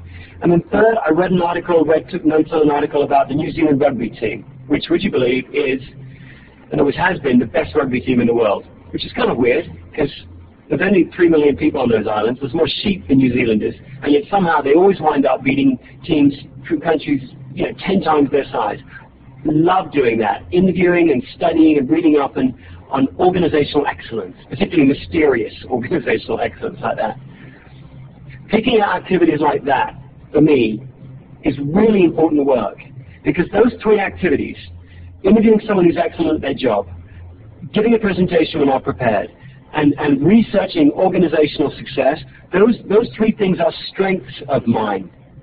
Now, in saying that, I'm not saying I'm good at them. I'm not bad at them, but I'm not great at them. I mean, with each of them, I have huge room to grow, huge improvement that's got to be made in each one of those. All I'm saying is those 3 activities, those 3 very specific activities, make me feel strong. And that's the best definition of a strength. For you as well as for me, for everybody. A strength is an activity that makes you feel strong. I mean, I know that's going to sound odd to you because you've been raised, like I've been raised, to believe that your strengths are things you're good at, your weaknesses are things you're bad at. And it's not like that definition's wrong, it's just not enough. A strength isn't just what you're good at. It's like the definition is incomplete, and it leaves out all the stuff that you really want to know about, all the really interesting stuff. You don't want to know what you're good at or what you're bad at. That's an outcome. It's happened. It's over. It's the past. You don't want to know about the past. You want to know about the future, don't you? I mean, you've got questions about the future. You want to know which strengths can you turn to when you've got a bad day so that they can build you back up. You want to know which strengths you can count on to really deliver for you regardless of the situation or the circumstances.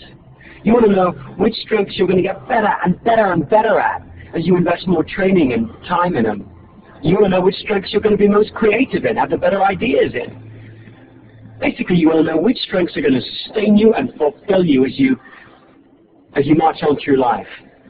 And that old definition of a strength as stuff you're good at is just a really bad guide to those questions about the future.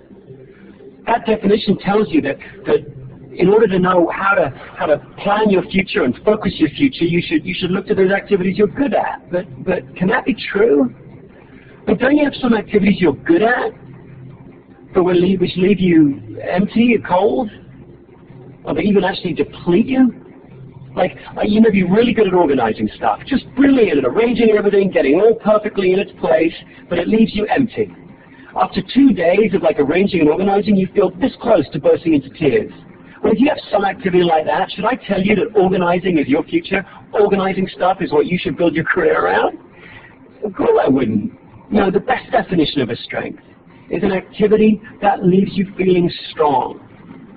Because if you think about it, I don't know what your goals are, I don't know what your dreams are, but surely one of the objectives of your life is to make the biggest contribution for the longest period of time.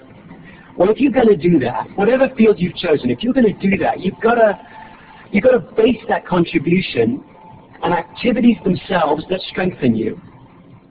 Whatever you're doing at 9 a.m. on a Tuesday morning or 2 p.m. on a Thursday afternoon, whatever that is has got to strengthen you. The activity itself has got to do that. I don't care how cool your company is that you've joined, or how sexy your job title is, or how noble your sense of mission is. If the activity itself doesn't strengthen you, you've got a problem. We're gonna see you burn out way before we see the best of you. Now you flip that around. If you deliberately try and install in your working week activities that strengthen you, all kinds of good things happen for you. You'll find that you'll bounce back more quickly. You'll be more resilient when things set you back. You'll find you'll be able to stay focused longer. You'll find you'll be more creative. You'll find you'll set higher goals. And of course, the really relevant thing, you'll wind up achieving those goals more often. Why? Get your head around this. Because you will get good at things you practice. But you don't practice all activities uniformly, do you? You get drawn into some activities and repelled by others. And those you get drawn into, you practice more, and you practice more, and you get better and better at them. So you need to pay really close attention to your appetites, because your appetites, those activities you're drawn to that fulfill you, those appetites drive your abilities.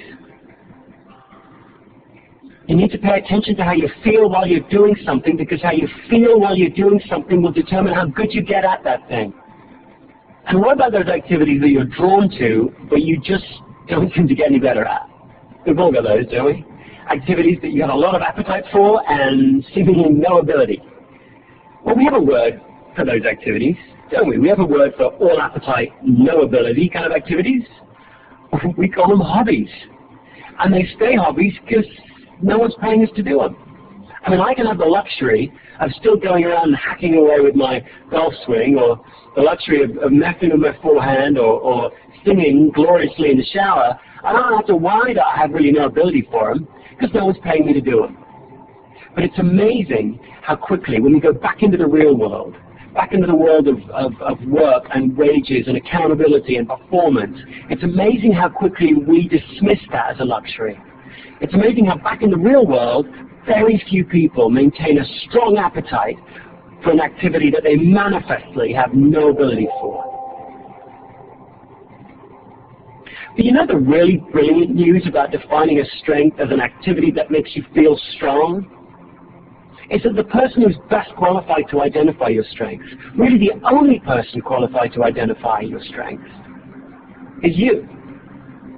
With the old definition, an activity you're good at, well, really the least qualified person to identify your strengths is you. Because you'd either be too hard on yourself or too generous with yourself, depending on how fragile your ego was. So right from a very early age, you were taught to look to somebody else, somebody outside of you, to confirm or deny what your strengths were. At school, you looked to your teachers, didn't you? At home, you looked to your parents. At work, you were taught to look to your manager and your HR department and that child of theirs, their performance appraisal. But with this new definition of a strength as an activity that makes you feel strong, you don't have to look to anyone else. You know better than anyone else does which activities you're drawn to and which repel you. You know which activities fascinate you and which bore you. You know which activities fulfill you and which leave you feeling cold. You know better than anyone else does if you feel fulfilled and excited meeting new people and winning them over and getting them to like you. If you say you love that, no one can say, no, you don't. They can say, you know what, there's better ways of doing that.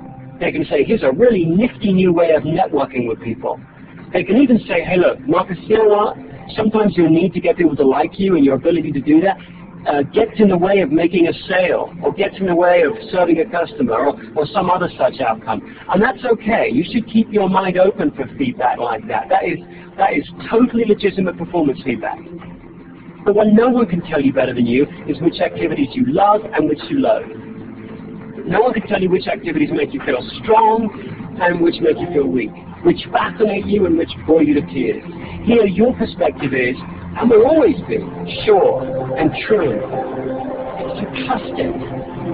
Look back at your activities last week. Look for those telltale signs of a streak. Reclaim them. No one knows them better than you.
We're not hearing the audio. Is the mic on? Thank you. I turned it off for the video. Thank you. And then reminding students that there are more, that they have options. There's more than one right answer. One of the things that I worked with a lot of minority pre-med students. You know, one of the issues that we have in MD, PhD programs is that we don't have a lot of underrepresented minority students wanting to pursue both of those. So I felt like I had an obligation to kind of grow my own at the University of Illinois. I had access to lots and lots of talented undergraduates, and so I created a class called Minority Issues in Medical Education, which was for freshmen at Illinois that were underrepresented minorities, and I brought in physicians. I brought in medical students that looked like them. I brought in the dean of the medical school. I brought in the director of admissions because I wanted them to know right from the beginning what a career in medicine actually looked like. It wasn't what they were seeing on ER or Grey's Anatomy, you know, and to give them that real perspective. I ended up kind of being almost the de facto pre-med advisor for underrepresented minority students at Illinois, and part of it was that the pre-med advisor at that time was pretty quick to say, oh, you got a C or a D in Chemistry 101 your first semester, you're not going to make it. You're not going to make it. So, you know, let's talk about what's your backup plan? What's your backup plan? Okay, so students, when you talk about the backup plan, they think, oh, well, you're just saying, I can't do this, right? I always talk to students about parallel plans. Like, I don't know what I'm going to be doing 5 years from now. I don't know if I'm going to continue being a faculty member, go back into administration, or if I'm going to go be an independent consultant. I have no idea. But I'm setting myself up for all of those plans. I have parallel plans. I have options and choices, and I'm pursuing all of those things.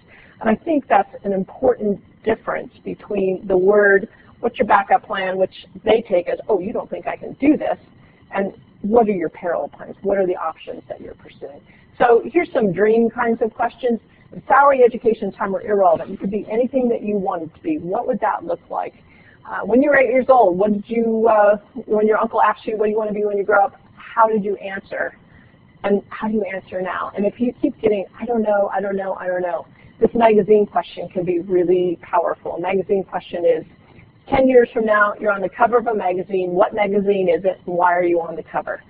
Kind of a right brain kind of question.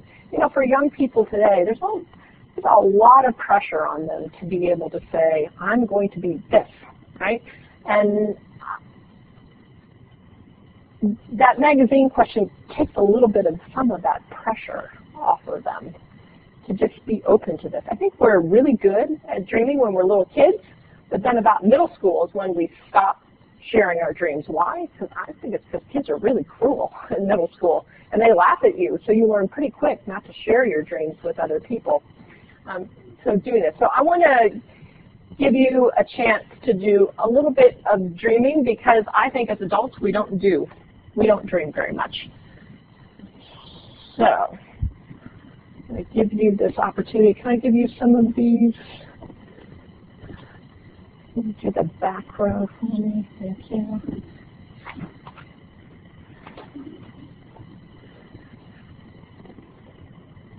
You notice what I'm doing here is I'm having you do each of these. I don't think you can be a really good appreciative advisor unless you've kind of thought about these things for yourself.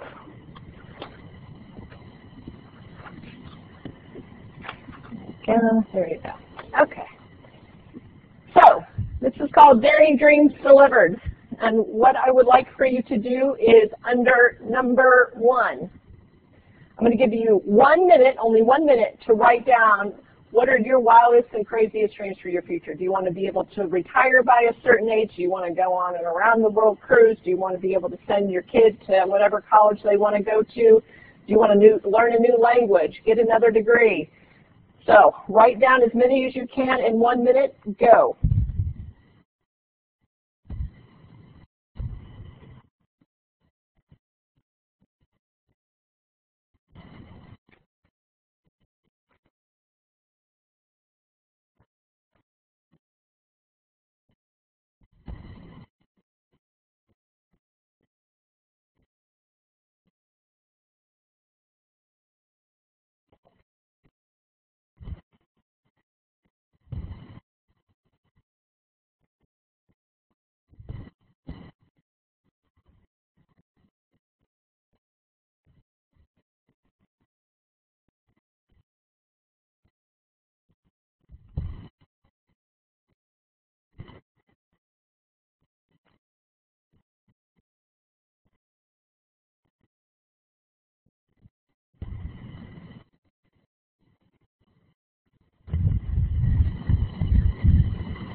Okay, stop.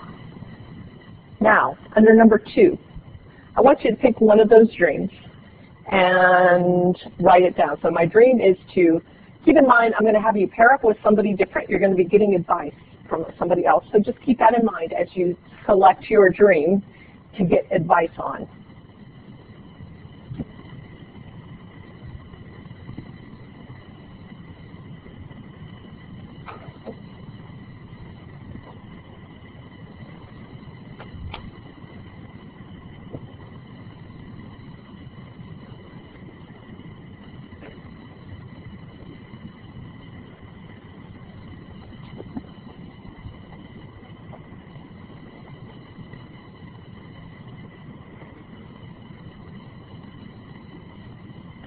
Okay, now what I'm going to have you do is I'm going to ask everybody to stand up. I want you to go to a different row, get a different partner, and then once you've gotten your partner, please sit down wherever you want. But move.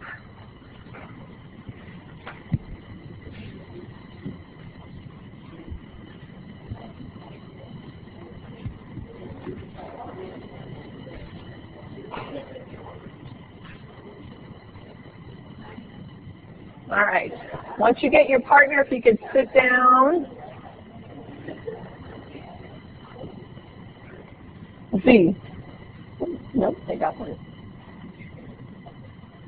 Here, Z's coming over.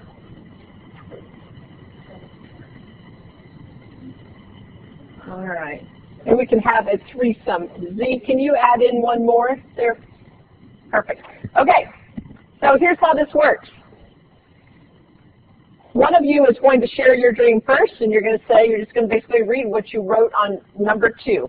My dream is to, and then you're going to be quiet and you're going to write down all the great advice that your partner gives you under number 3. Okay?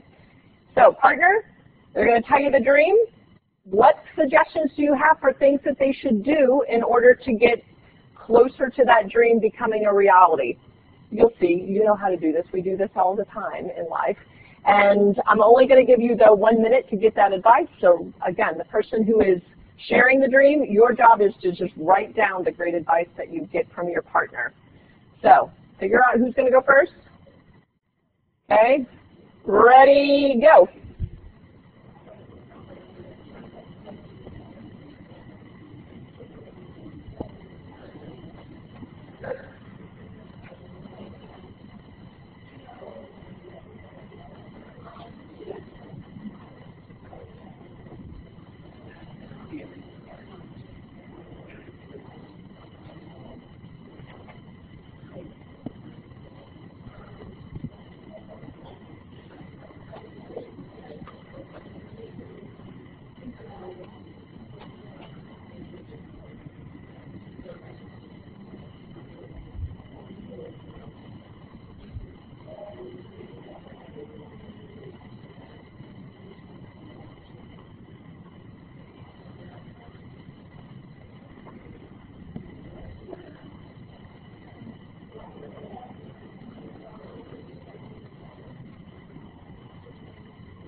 Okay, stop. Now you're going to switch roles, and the other person is going to share their dream and get advice from the other partner. Go.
Okay, stop. So now I want you to go down to number 4, and on your own sheet, okay, we're going to go through these together. Number 1, is the dream really yours? Yes, no, maybe.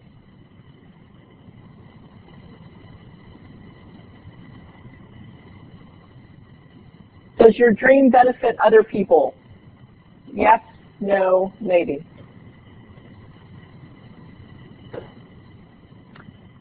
How passionate are you about this dream? Number 10, your passion is so hot it sets other people on fire.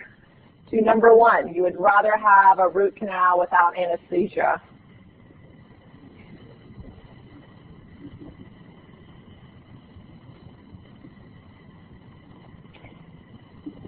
D, you know you're going to run into challenges and obstacles as you pursue this goal.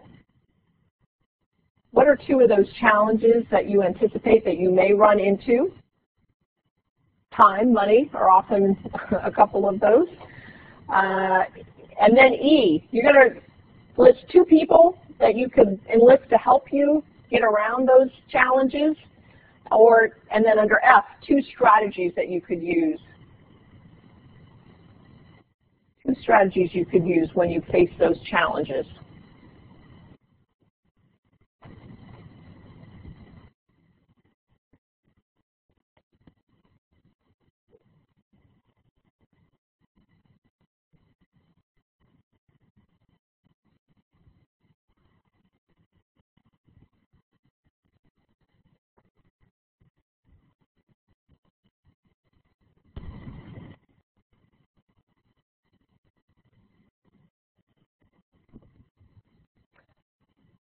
Now, under number 5, F, what's one thing that you can commit to doing in the next week? So by a week from today, what's one thing that you could, one baby step that you could take? One little baby step closer.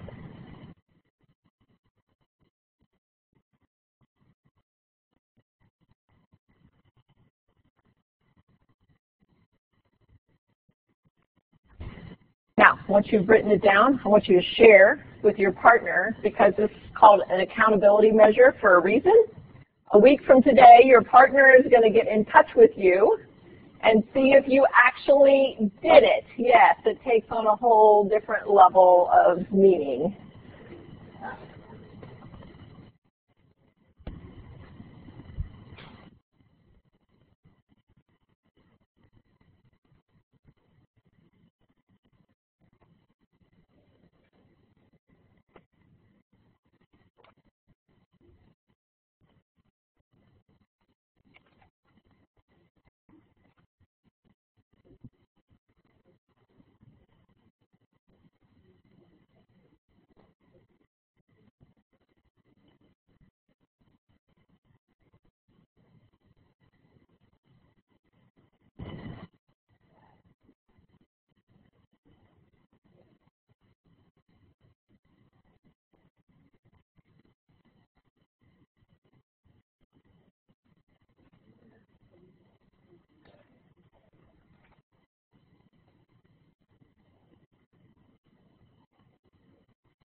Okay, so how many of you are more excited about your partner's dream than your own? often happens. I want to go through this list. This isn't just a haphazard kind of list of questions. There's research behind this. So, number 4, is the dream really yours? Of course, we know that if it's really yours, not mom, dad, somebody else wanting you to do this, putting pressure on you, that there's a greater chance that you'll actually follow through and do this. Does your dream benefit other people? If your dream benefits other people, the research shows that there's a better chance that you'll actually follow through on making it happen. Which kind of makes sense to some degree, right? That you would like, well, I can let myself down, but I'm not going to let this other person down. C, that's just a good kind of indicator to give you an idea of how committed they are to the thing. But this bottom part, D, E, and F, this is called what Heidi Halverson, who's written this really great book called Succeed, which is all about goal setting and goal achievement. If we can get people to think ahead of time about challenges that they may face and to think about strategies and or people that they could access when faced with that, the research shows that people will actually, there's a much greater chance that they'll actually use those people or use those strategies because they've thought about it ahead of time. Again, it kind of makes sense, but it's a small step that really can pay off quite handsomely if we get people to think about this. Part of this is the reality, of course, of our lives, that nothing ever goes smoothly and as we expect, right? There's always challenges in the way. And helping them to realize that they do have people and strategies that they can use is really important. Bless you. And of course, the accountability measure at the end, people kind of laugh, right? Because it took it to a whole different level. When you know somebody's actually going to check in with you in a week, much better chance that you're actually going to do it. So I think this is important with our students because, you know, often I'll say, okay, so I'm referring you over to financial aid, and I really want to hear from you. If I don't hear from you in about a week, I'm probably going to get in touch, and I'll make a little tickler on my Outlook schedule so that I remember to get in touch with that student. Those little things can really pay off for students. So, the Daring Dreams Delivered worksheet. Can you please thank your partner? I'm going to give you about a 5-minute break so that you can get back to your seats, get something to drink, and we will wrap up the last 3 phases from there.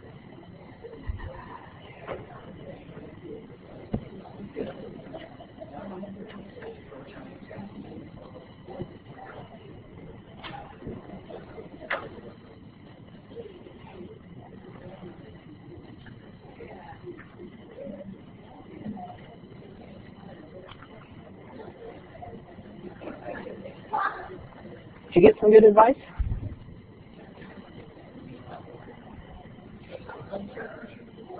There you go. See? Just like that. All was good. Turn this off.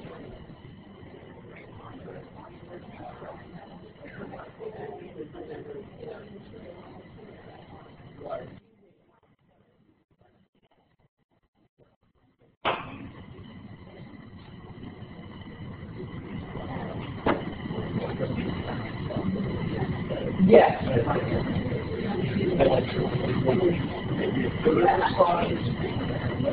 Yes. I know.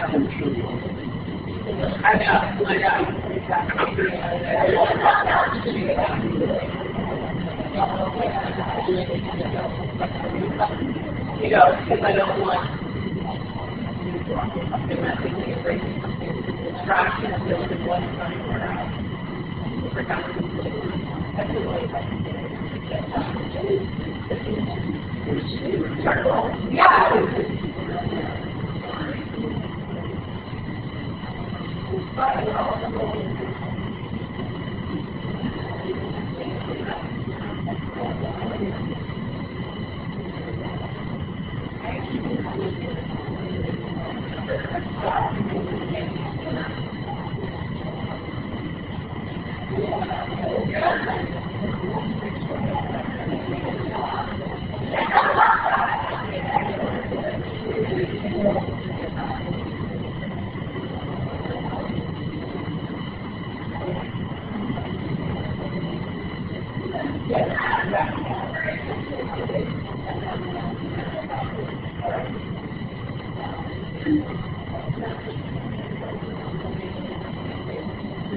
Okay.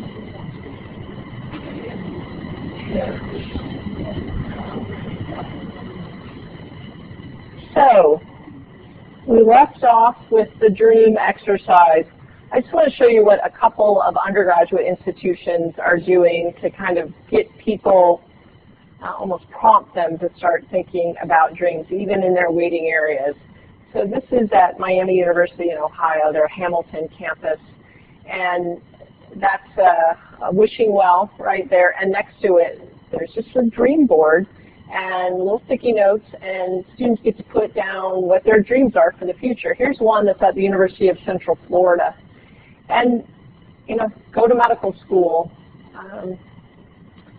be a mom, work for Pixar, work for NPR, meet Justin Bieber. Let's hope that dream has changed a little bit lately.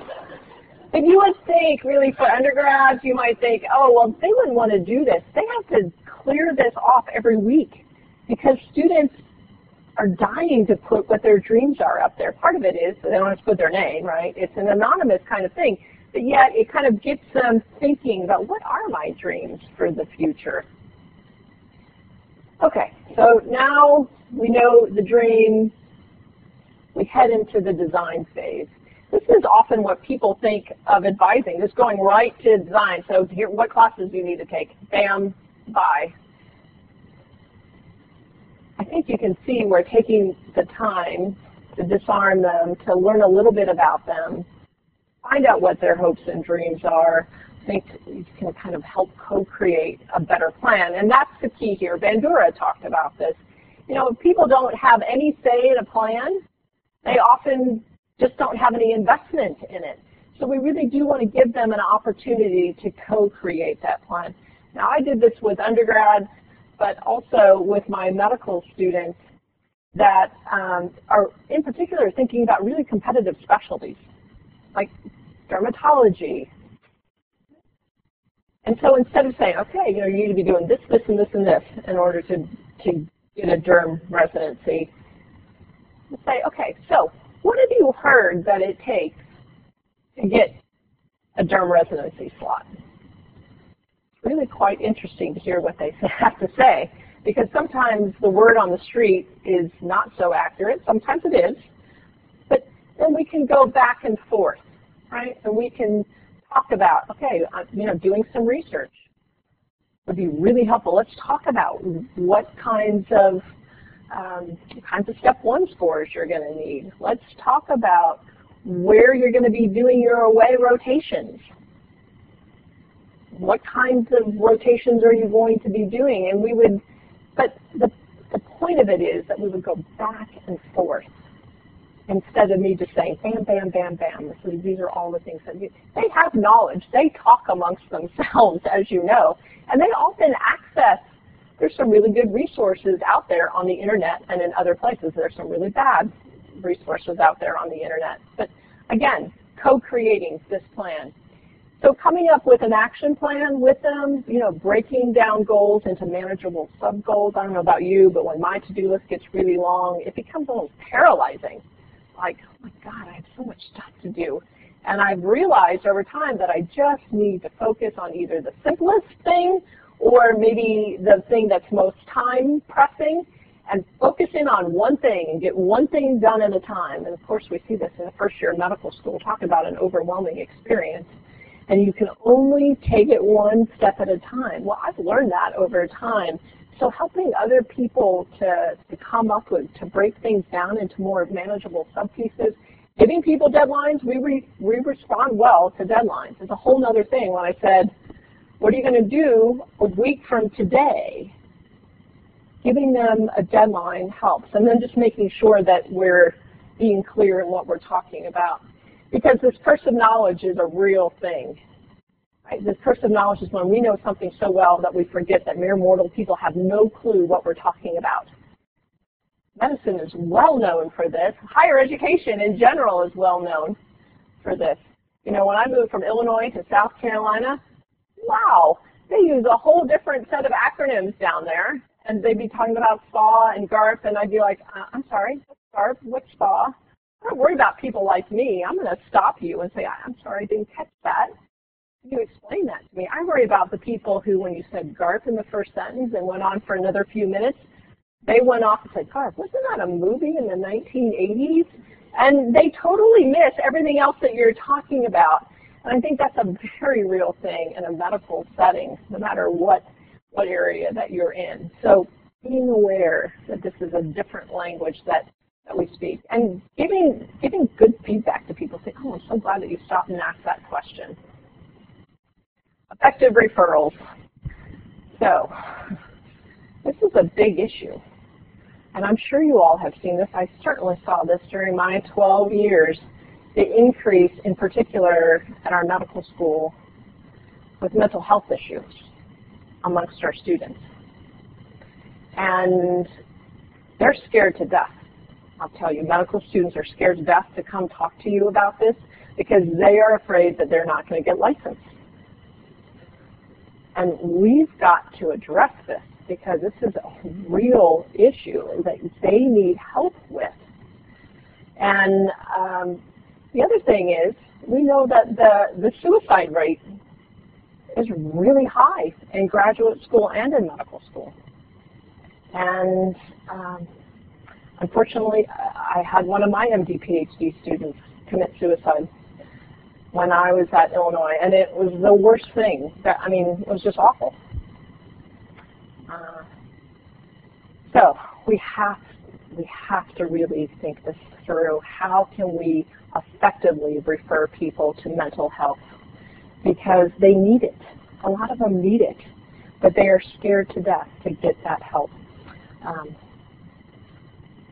And I think it really helps. I know in my case, I really tried to form relationships with people at the counseling center so that I was specifically sending them to a person who had dealt with a number of our medical students that were running into issues and assure them that they're protected by patient confidentiality over at the counseling center. It was not part of the medical school. It was part of the entire institution.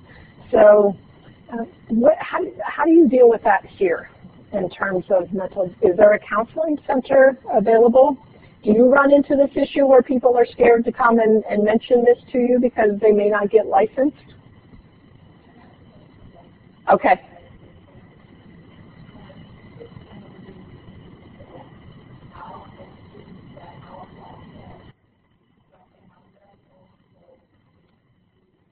Right.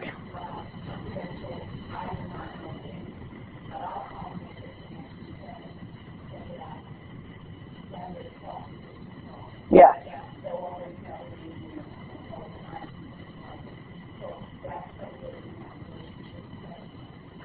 Indeed.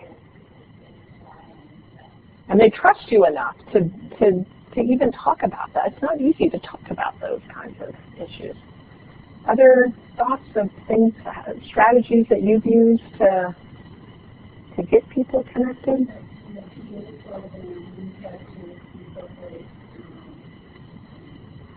Someone suggested a mandatory verification between their options in an academic plan where someone might be failing the always been a challenge and and force someone to do it. Right.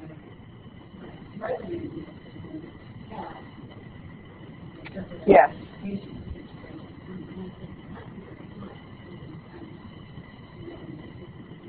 Yes.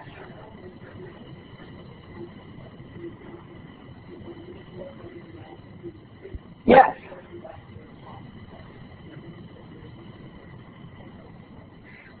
Again, this is another one of those things where I think when you're suffering from a mental health issue that you think you're the only one, you know. And so normalizing a little bit and just say, you know what, you're not the only one. There are a lot of people that are struggling with these issues. I've found to be an effective way to just, oh, okay. You just kind of see their shoulders like, ah. So it's a real issue, and I don't think it's probably one that we talk about enough in health profession schools. But there's a lot of pressure, of course, on our students to be successful. The other place that we need to do a better job of working hand in hand in, and maybe you do it here, but I'll tell you that's a pattern I see across the country, financial aid. financial aid. That's often the difference between them staying and leaving. And, you know, what happens with, I always say, with undergrads is somebody will say, you know, I'm having problems with my Pell Grant, and the advisor will say, oh, no, sorry, I don't do financial aid. You know, you've got to go see the financial aid people because I totally have no clue. Well, you know what? I have no clue about financial aid, but I know enough to help the student kind of talk through the kinds of questions that they may want to ask when they go to financial aid, because I really think that that's the scariest place for students to go to, is the financial aid office. They don't necessarily know what kinds of questions to ask.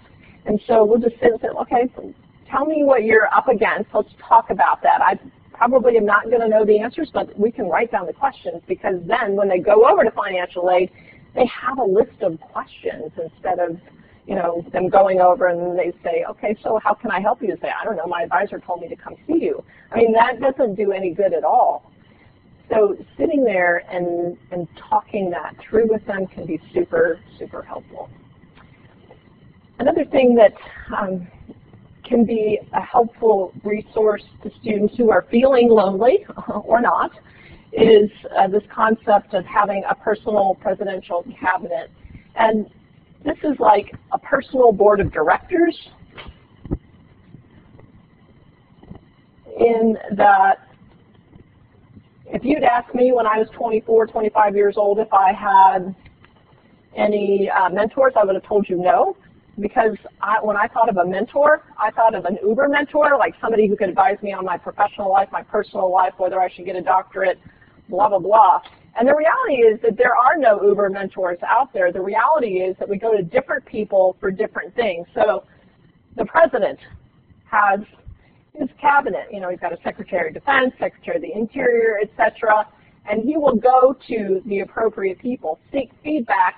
But the bottom line is that the buck stops with the president. So I want to get students in the habit of going and talking to a variety of people. And you know what? They're going to get some conflicting advice. That happens.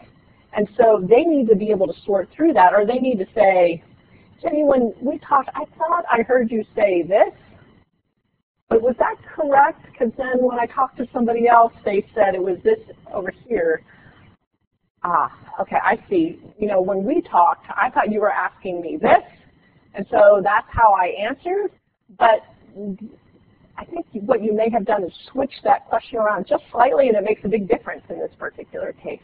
Right? It's their responsibility to get that clarification.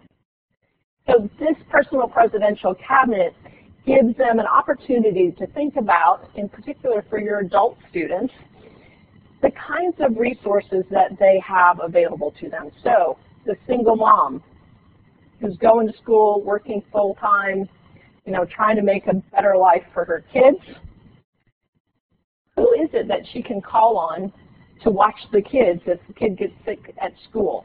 Or if the car breaks down, who can give her a ride? Who's a neighbor that maybe can give her a ride?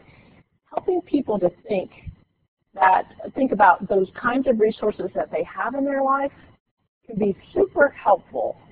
And especially for people who are feeling like really alone in the world, having them take the time to, number one, think about who's on their personal presidential cabinet and what do they go to that person for. So for example, for me, if I'm going to talk about a new idea about, for example, this appreciative healing, I'm working with one of my grads who's, my MD PhD grads who's at Mayo Clinic, and then also one of my PhD grads who's done some stuff with appreciative advising, and we're working together. So I'm going to call them and say, hey, what do you think of this? If I need some HR advice, I'm going to go to my friend Ray Price at the University of Illinois. He's an HR guru, and I just trust his advice. If I need somebody to tell me that I'm great because I'm having a bad day, I'm going to call my mom, and my mom will be happy to tell me that I'm great, right? And sometimes you just need that. So this gives students an opportunity to think about who's on their personal presidential cabinet. So I'll give that to you just as a handy-dandy resource. So what are some design questions? What can you do in the next week to get one baby step closer to your goals? Basically what we did at the end of that dream exercise. Let's brainstorm on the resources you're going to need to achieve these goals, and how are you going to celebrate the accomplishment of these goals. This does not mean go out and get drunk, by the way. You know, it's about breaking things down into manageable chunks and, you know, taking a break, walking outside for a little bit before you go into the next thing, that kind of thing. Now, we've got the plan. The student has the plan. When I meet with students, and I've done this at every single level that I've worked, I take notes when we're meeting, and I've gone back now to using mimeograph paper. I've gone back to where I started back in 1990 with my advising. I used to make copies, but it just was taking too long. So I've gone back to mimeograph paper. And I will tell students at the beginning, and I have to do this, because if I don't, they're going to assume that I'm writing all kinds of terrible things about them. So I'll tell them, look, I'm going to take notes, and I'm going to give you a copy of them. So I'm not writing anything bad about you. It'll help me remember, and it'll help you remember what we talked about. So I'll write those things down while we're meeting, and then I give them a copy at the end. That way I have that documentation. They've got the documentation. People still like to be able to walk out with a piece of paper, I have found. As much as we are electronic these days, there's still, I think, something physical and tangible. So now, the deliver phase. This is when the student's going to go out and execute the plan that you've come up with together. So this is kind of towards the end of the appointment with the student. We're going to review what we talked about. Typically, I'll kind of go through the sheets of the notes that I've taken. I will remind students that I'm here and that I'm here to help. So come back and contact me if you run into any problems or you think your plans may be changing. Let me know. We'll come up with a new plan. And this encouragement piece. I'm reminded time and time again that life is really hard. There are lots of terrible things that are happening to people. Just in the time that I've been here, last night I had dinner with a colleague of mine who's a faculty member at Northern Illinois. His mom and his dad died within 2 weeks of each other. You know, talk about a blow. He lost one and then out of the blue lost the other. I have one of my PhD students who's at the University of Minnesota, been treated at Mayo for the last 2 years. They have not come up with a diagnosis until just on Friday, and it's Castleman's disease. And she's lost, I mean, it's just, there's a lot of hard things that happen in people's lives, and they need some encouragement, right? So, why is this important? Well, Noel Tichy's at Michigan, and he says, simply put, a leader's job is to energize others. Notice I don't say it's part of your job. It is your job. There is no time off when we're not responsible for energizing other people. Every interaction we have is either going to positively energize people or it's going to negatively energize or drain people. And there are plenty of people in the negative business. You know, they're just, those are a dime a dozen. The positive energy, I believe in you. You can do this. It's going to mean hard work, yes. But you can do this. We don't say that enough. I don't say that enough. I mean, I think this is one of those things where it would be difficult to do it too much. So ending the conversation, do you have any questions for me? Is there anything that I should have asked you? I really enjoyed our conversation today. I'm really excited about this plan that we came up with, and I really do want to hear when you go over and talk to the financial aid folks how that goes, because I probably need to know the answer to that question anyway. And then we escort them out just like we kind of escorted them into the office. As human beings, we remember first impressions and last impressions, so we want both of them to be positive. Now, as the dean of students at the medical school, of course, I was on the admissions committee for 12 years. I've denied admission to lots and lots of people, literally thousands. I've kicked people out of medical school.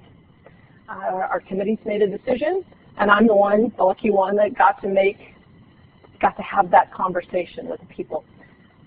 I'm a big believer that we can uphold policy without being jerks about it.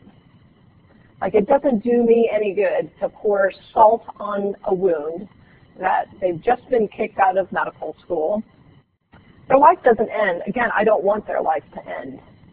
Let's come up with a plan about where we go from here. What are your options from here? And they have options, and we need to shift the focus to where do we go from here. So, deliver phase questions. How long are you going to keep me updated on your progress? Because I care. I want to know. What are you going to do if you run into roadblocks? Come back, come see me. And what are you going to do if you think your goals may be changing? Oftentimes people don't want to come back. Like you come up with this great plan to become a dermatologist, and now they have decided they want to be the pediatrician. They don't want to come back to you because they think that you're going to be mad at them for changing their mind. You know, it's like undergrads. 70% of undergrads change their majors. That's the norm. It shouldn't surprise us when people are changing majors. All right, the last phase is the don't settle phase. And if you look up settle, to move downward, sink, or descend, especially gradually, not. You know, Vincent Cinto does a lot of work with undergraduate student retention, and early warning programs are the in thing right now at the undergraduate level. But Vincent Cinto says the key to early warning programs, they have to be early. You know, you can't wait until the semester is 7/8 over to report to somebody that the student has missed more than half the classes. That's too late. You know, we need to get them early. This is what happens at South Carolina. I mean, I taught a University 101 class in the spring for people who failed it in the fall. And the average GPA coming in there was a 1.1. You know what happened almost every single time? They were doing just fine in the first semester, and then they got sick, so they missed a class, legitimately. And then they still weren't feeling so great. I'm not going to go. And then the next time it's like, oh my God, I've got a quiz. I'm not ready for it. I'm going to study though for real now, and then I'll make that up. And then they just stop going to all of their classes. No wonder they have a 1.1. You know, you can't succeed here, and you can't succeed as an undergrad if you're not going to any classes. So we got to stop that early. And really this is about raising bars of expectations. Jim Collins wrote the book Good to Great. You know, it's been on the bestseller list now for 13 years. And that book starts out with this sentence: good is the enemy of great. He says we don't have great schools principally because we have good schools. Few people attain great lives in large part because it's so darn easy to settle for a good life. So what can we do? Well, George Koo is at Indiana University, and he does a lot of work with undergraduate student retention. And what he found out is that at places, at institutions that do a better than expected job of retaining students based on their entering student demographics, right?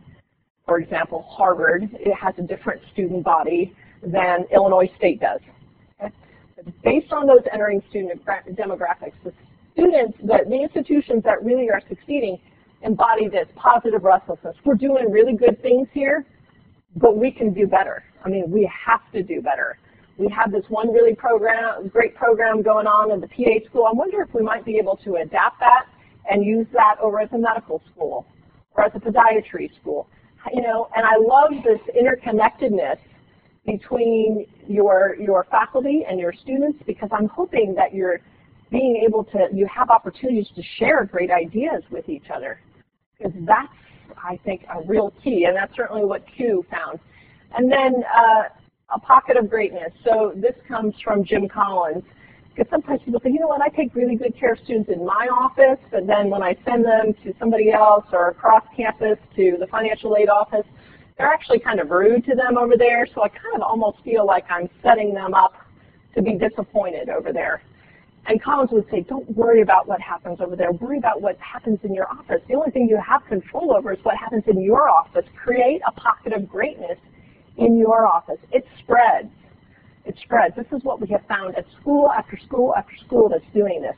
A pocket of people decide, this is this appreciative advising stuff. This is what we want to do. They do it. And the word gets out, and they can see that the people, you know, their colleagues see that they're happier and they're really enjoying their work. And so they're like, what was that? You said something, appreciative something? It grows, it spreads. So key features here, 1960, Nevitt Stanford talked about this concept of challenge and support. We have to challenge students, but we also have to provide that level, the appropriate level of support. We want to have high expectations. You know, if you have too high of expectations, and I don't think there's any way that I can do it, I'm not even going to try. Why would I do that to myself? But if you set the bar really low, human nature says we kind of just do barely enough to get over that bar. And if my potential was here and the bar was here, you know, this can represent missed opportunity. So I think you just get better and better and better at setting that bar appropriately for different people once you've gotten to know them and built this kind of relationship. And really what we want is we want little success to build on little success and build on little success, and then you're graduating, going on and doing great things. So don't settle questions. You've done great so far. So this is often during like a follow-up appointment. You've done great so far. I'm really impressed with all the things that you've gotten done. But what's one thing that you could do even better? Or what would happen if I challenged you to become the best that you could possibly become? What would you need to do differently? Or if you were going to raise your own internal bar of expectations, what does that look like? So these are the 6 phases of appreciative advising. Disarm, discover, dream, design, deliver, and don't settle. And I'm going to end with this quote from Nancy Twist, who was a scholarship advisor at Kansas State. And she says, most of us will not find answers to the causes of cancer. Well, maybe some of you will. Or solve the problems of homelessness or diffuse international conflicts. But we feel that through our advising, we may be able to make a small but pivotal contribution to our students' ultimate work. It seems to me that our students represent an unequivocal reply to Margaret Mead when she famously said, never doubt that a small group of thoughtful, committed people can change the world. Indeed, it's the only thing that ever has.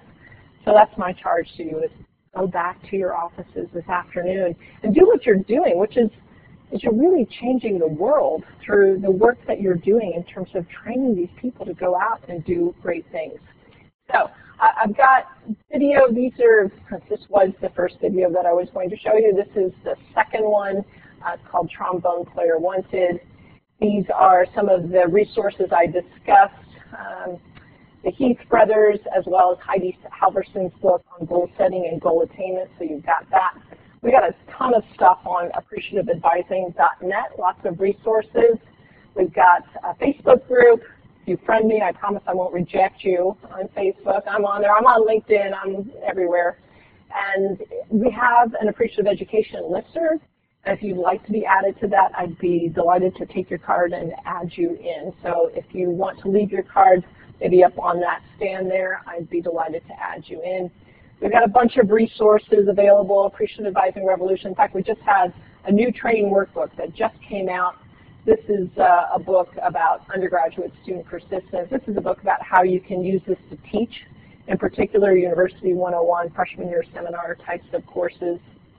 We're certifying people as appreciative advisors. We're doing lots of stuff, certifying people as appreciative advisors. And there's an education component to it. We have an online class. We have like 175 people in it this spring.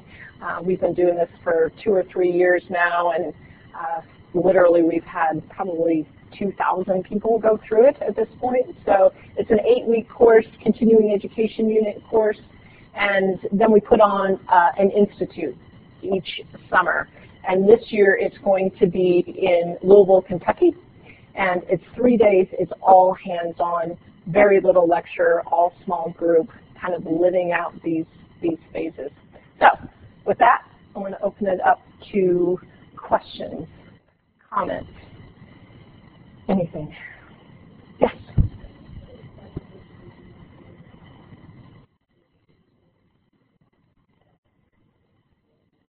Yeah.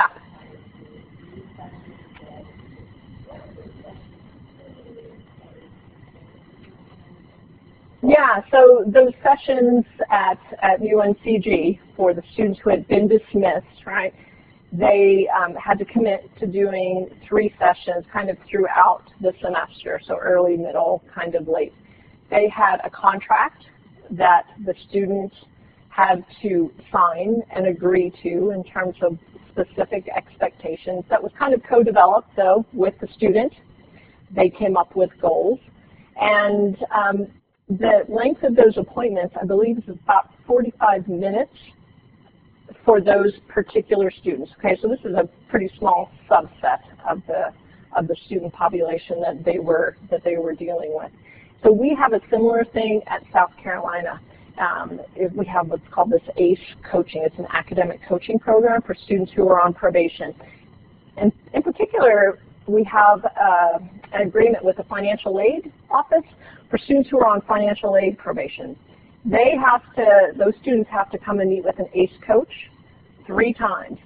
And as part of that, there is an academic plan that the coach and the student fill out together.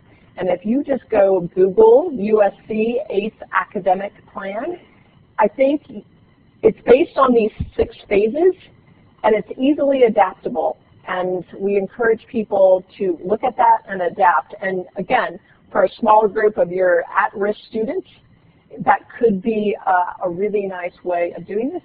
And we use graduate students to be the coaches for the most part. I think you could also use peers, though. In your case, being at a graduate professional school, that you could train peers to do this and lead people through that academic plan. Because it almost kind of gives you a script, in essence, going through that plan together with them. Yes? Yes.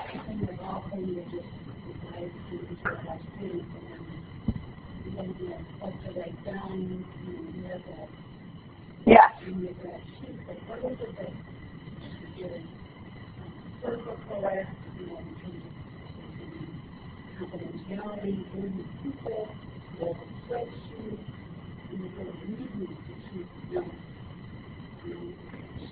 Okay, so the question is about the documentation that I keep.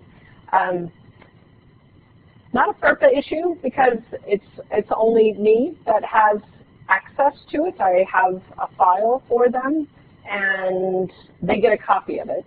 So it's part of their academic file. The benefit is that my memory's not so great. I mean, I've got 100 students, and so I can, next year when they come in to meet with me, I'll look through what we talked about the previous year. I custom make it for my students. So, for example, when I was at Illinois with the MD PhD program, we had a template.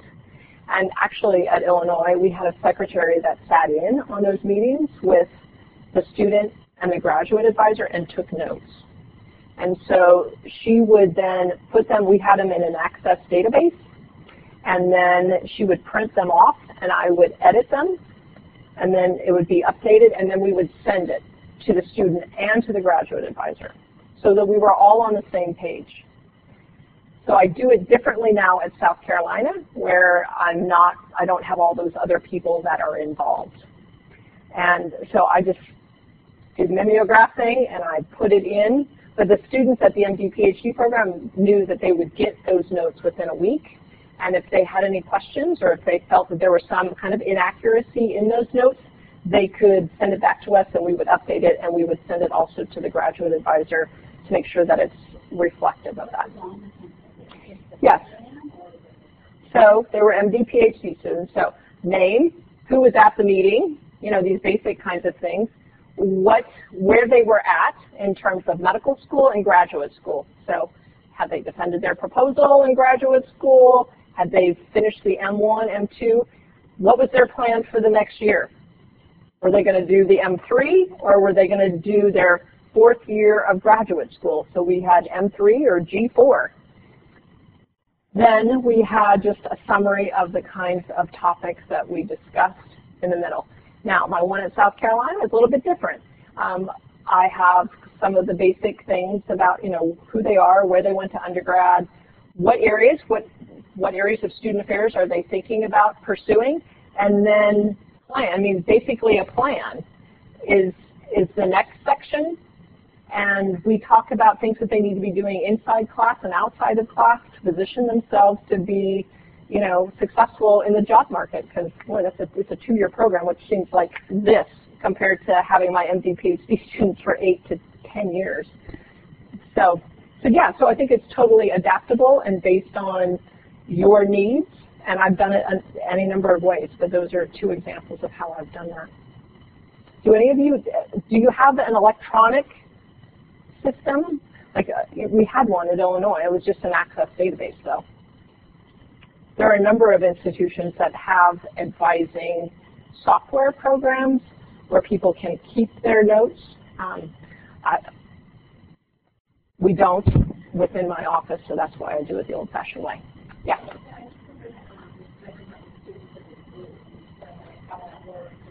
Mm-hmm. So asked about group advising. I think this can be done very well in group advising. In fact, I've had somebody write about that, about how you can use this approach to do group advising, because there's a lot to be said, because you can do some of these exercises that we did, right? And they give each other really good advice, like on that dream kind of thing. It increases that sense of, okay, I belong, and you form a relationship with the person that you're paired with. So I think it can be a very time-efficient way of doing things, covering a lot of information in a short amount of time. And I think there's a lot of benefit if you build in some of these exercises. And really, that's kind of why we wrote this training workbook, because we wanted to give people hands-on exercises that they can use to train other people and or to use it in an advising session. But I'd be happy to send you the link to the article about using appreciative advising in a group setting. I can send that to you and then forward that out. Can I ask you a question? So this appreciative healing that we're working on, can you see how this might be used in a clinical setting? So for example, disarm. Let's just go to a physician, okay? How a physician comes in, right? You know this, comes into the office. If I'm looking at, okay, so you're here today is very different than me coming in and engaging right away. Hello, how's your day going? What's the best thing that's happened to you so far today? That can be just a really quick way of doing a discover kind of question. Even just that. Can you see how this might be adaptable, or do you think I'm crazy?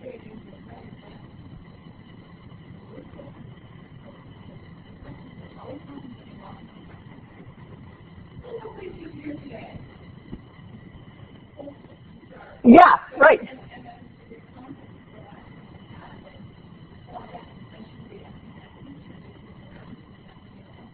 Right.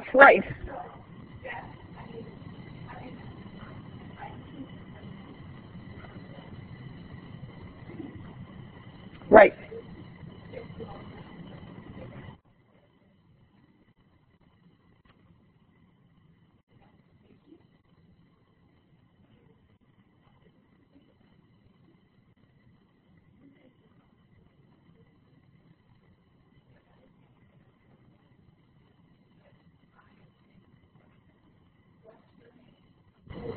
Yes, because they often don't introduce themselves.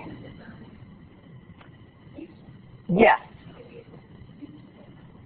I'm a real person. And indeed, that's what we're going to do at the National Mitochondrial Disease Foundation, is that we're going to teach them, for example, keeping a journal, coming into your meeting with the physician with a list of questions that you have, because it is intimidating to ask questions, and it's easy to get overwhelmed by all the technical knowledge, but giving kind of a template for doing that. So we're going to be, I think this can be a framework that can help both patients as well as members of the medical team. What was that?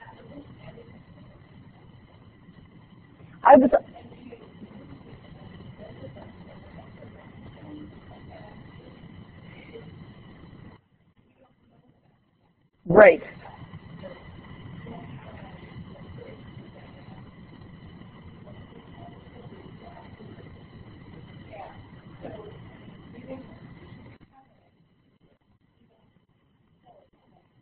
Yes. And the other place that one of my MD PhD grads that I was with yesterday, he's a radiation oncologist, another place that he thought might be a good kind of place to bring this in is with nurse navigators, that in particular with oncology. So, yes.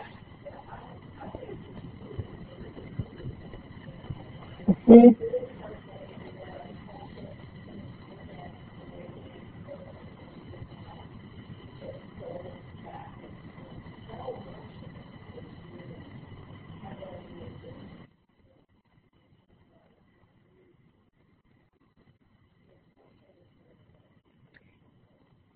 It's going through the motions, like next, yes.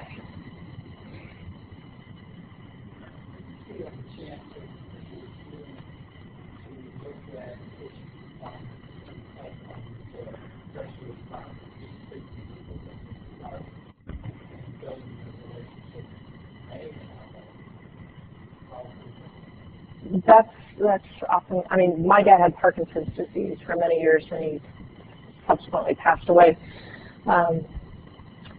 Yeah, that very much kind of is a motivator for me, because we had great medical care, and we also had not so great medical care, depending on the settings. And so it's very evident when you're a patient. And my friend Erin, who just got diagnosed with this Castleman's disease, been going through this for 2 years. She's at Mayo Clinic, you know, one of the best places in the world. And yet there's such a discrepancy in terms of how people are treated in offices at the same place, you know.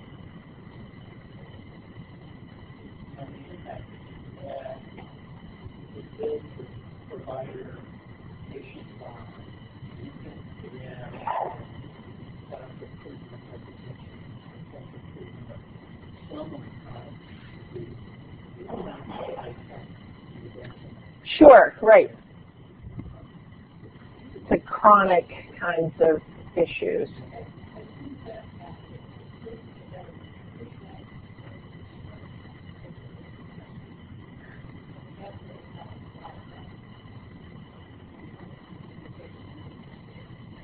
Yeah, and Ramji was saying that he thought one thing, if we could make it in such a way that it would provide documentation for the meaningfulness of the treatment that's being prescribed, that you would have some documentation, for example, if the patients had a journal or something, and could talk about not just what has gone poorly since the last time. Like my mom, she had reports every time we went to meet with the neurologist about what had gone well since the last meeting.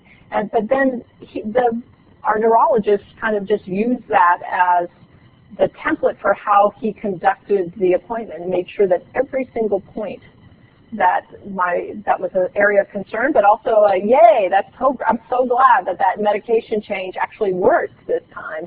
You know, it just really helped to build that relationship, and it's so important in a disease like Parkinson's that is progressive and it doesn't generally get better, but you're so, as a physician, you're so dependent on the patient giving you accurate information about when you're starting to feel bad.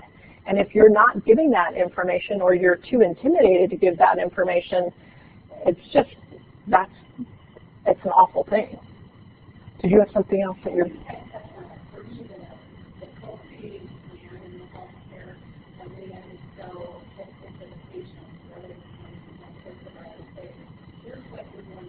Yes, you need to get exercise.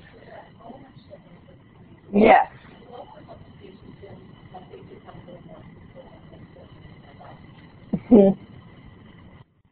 Okay, this is really helpful. I mean, of course I'm kind of immersed in this. I haven't found any kind of human relationship that I can't make this framework fit. You know, as a parent, as any kind of relationship, just taking that 2 seconds it takes to warmly greet people, ask a question that's not just how are you doing, right? What's the best thing that's happened to you today? Something that's going to get you some kind of story really just goes a long way. And then being not so self-centered and thinking about what other people's hopes and asking them about that and how can I help you get to where you're going, it's pretty cool. So, yes.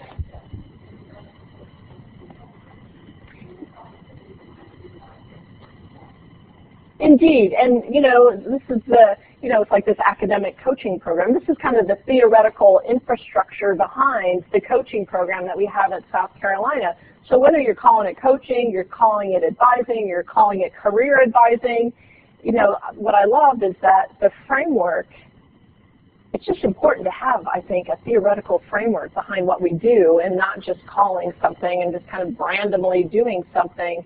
And yet the framework allows you to be you, and you to be you, and you to do it slightly different. But you all then can have a common language, a common mindset, and you say, how do you disarm people when they come to meet with you? I think a lot of it between teams, and this institution is all about kind of this intercommunication, if you had a framework that kind of helped give you that language, a common language, I just think that that could be super powerful. So, all right. Thank you so much for giving up your Monday morning, for being here. I really enjoyed my time, and if you have any questions, if you want to follow up with me, if you've got any great ideas about this appreciative healing, whatever, my contact information is on that first slide. Please don't hesitate, including my cell phone number. Don't hesitate to contact me. So thank you.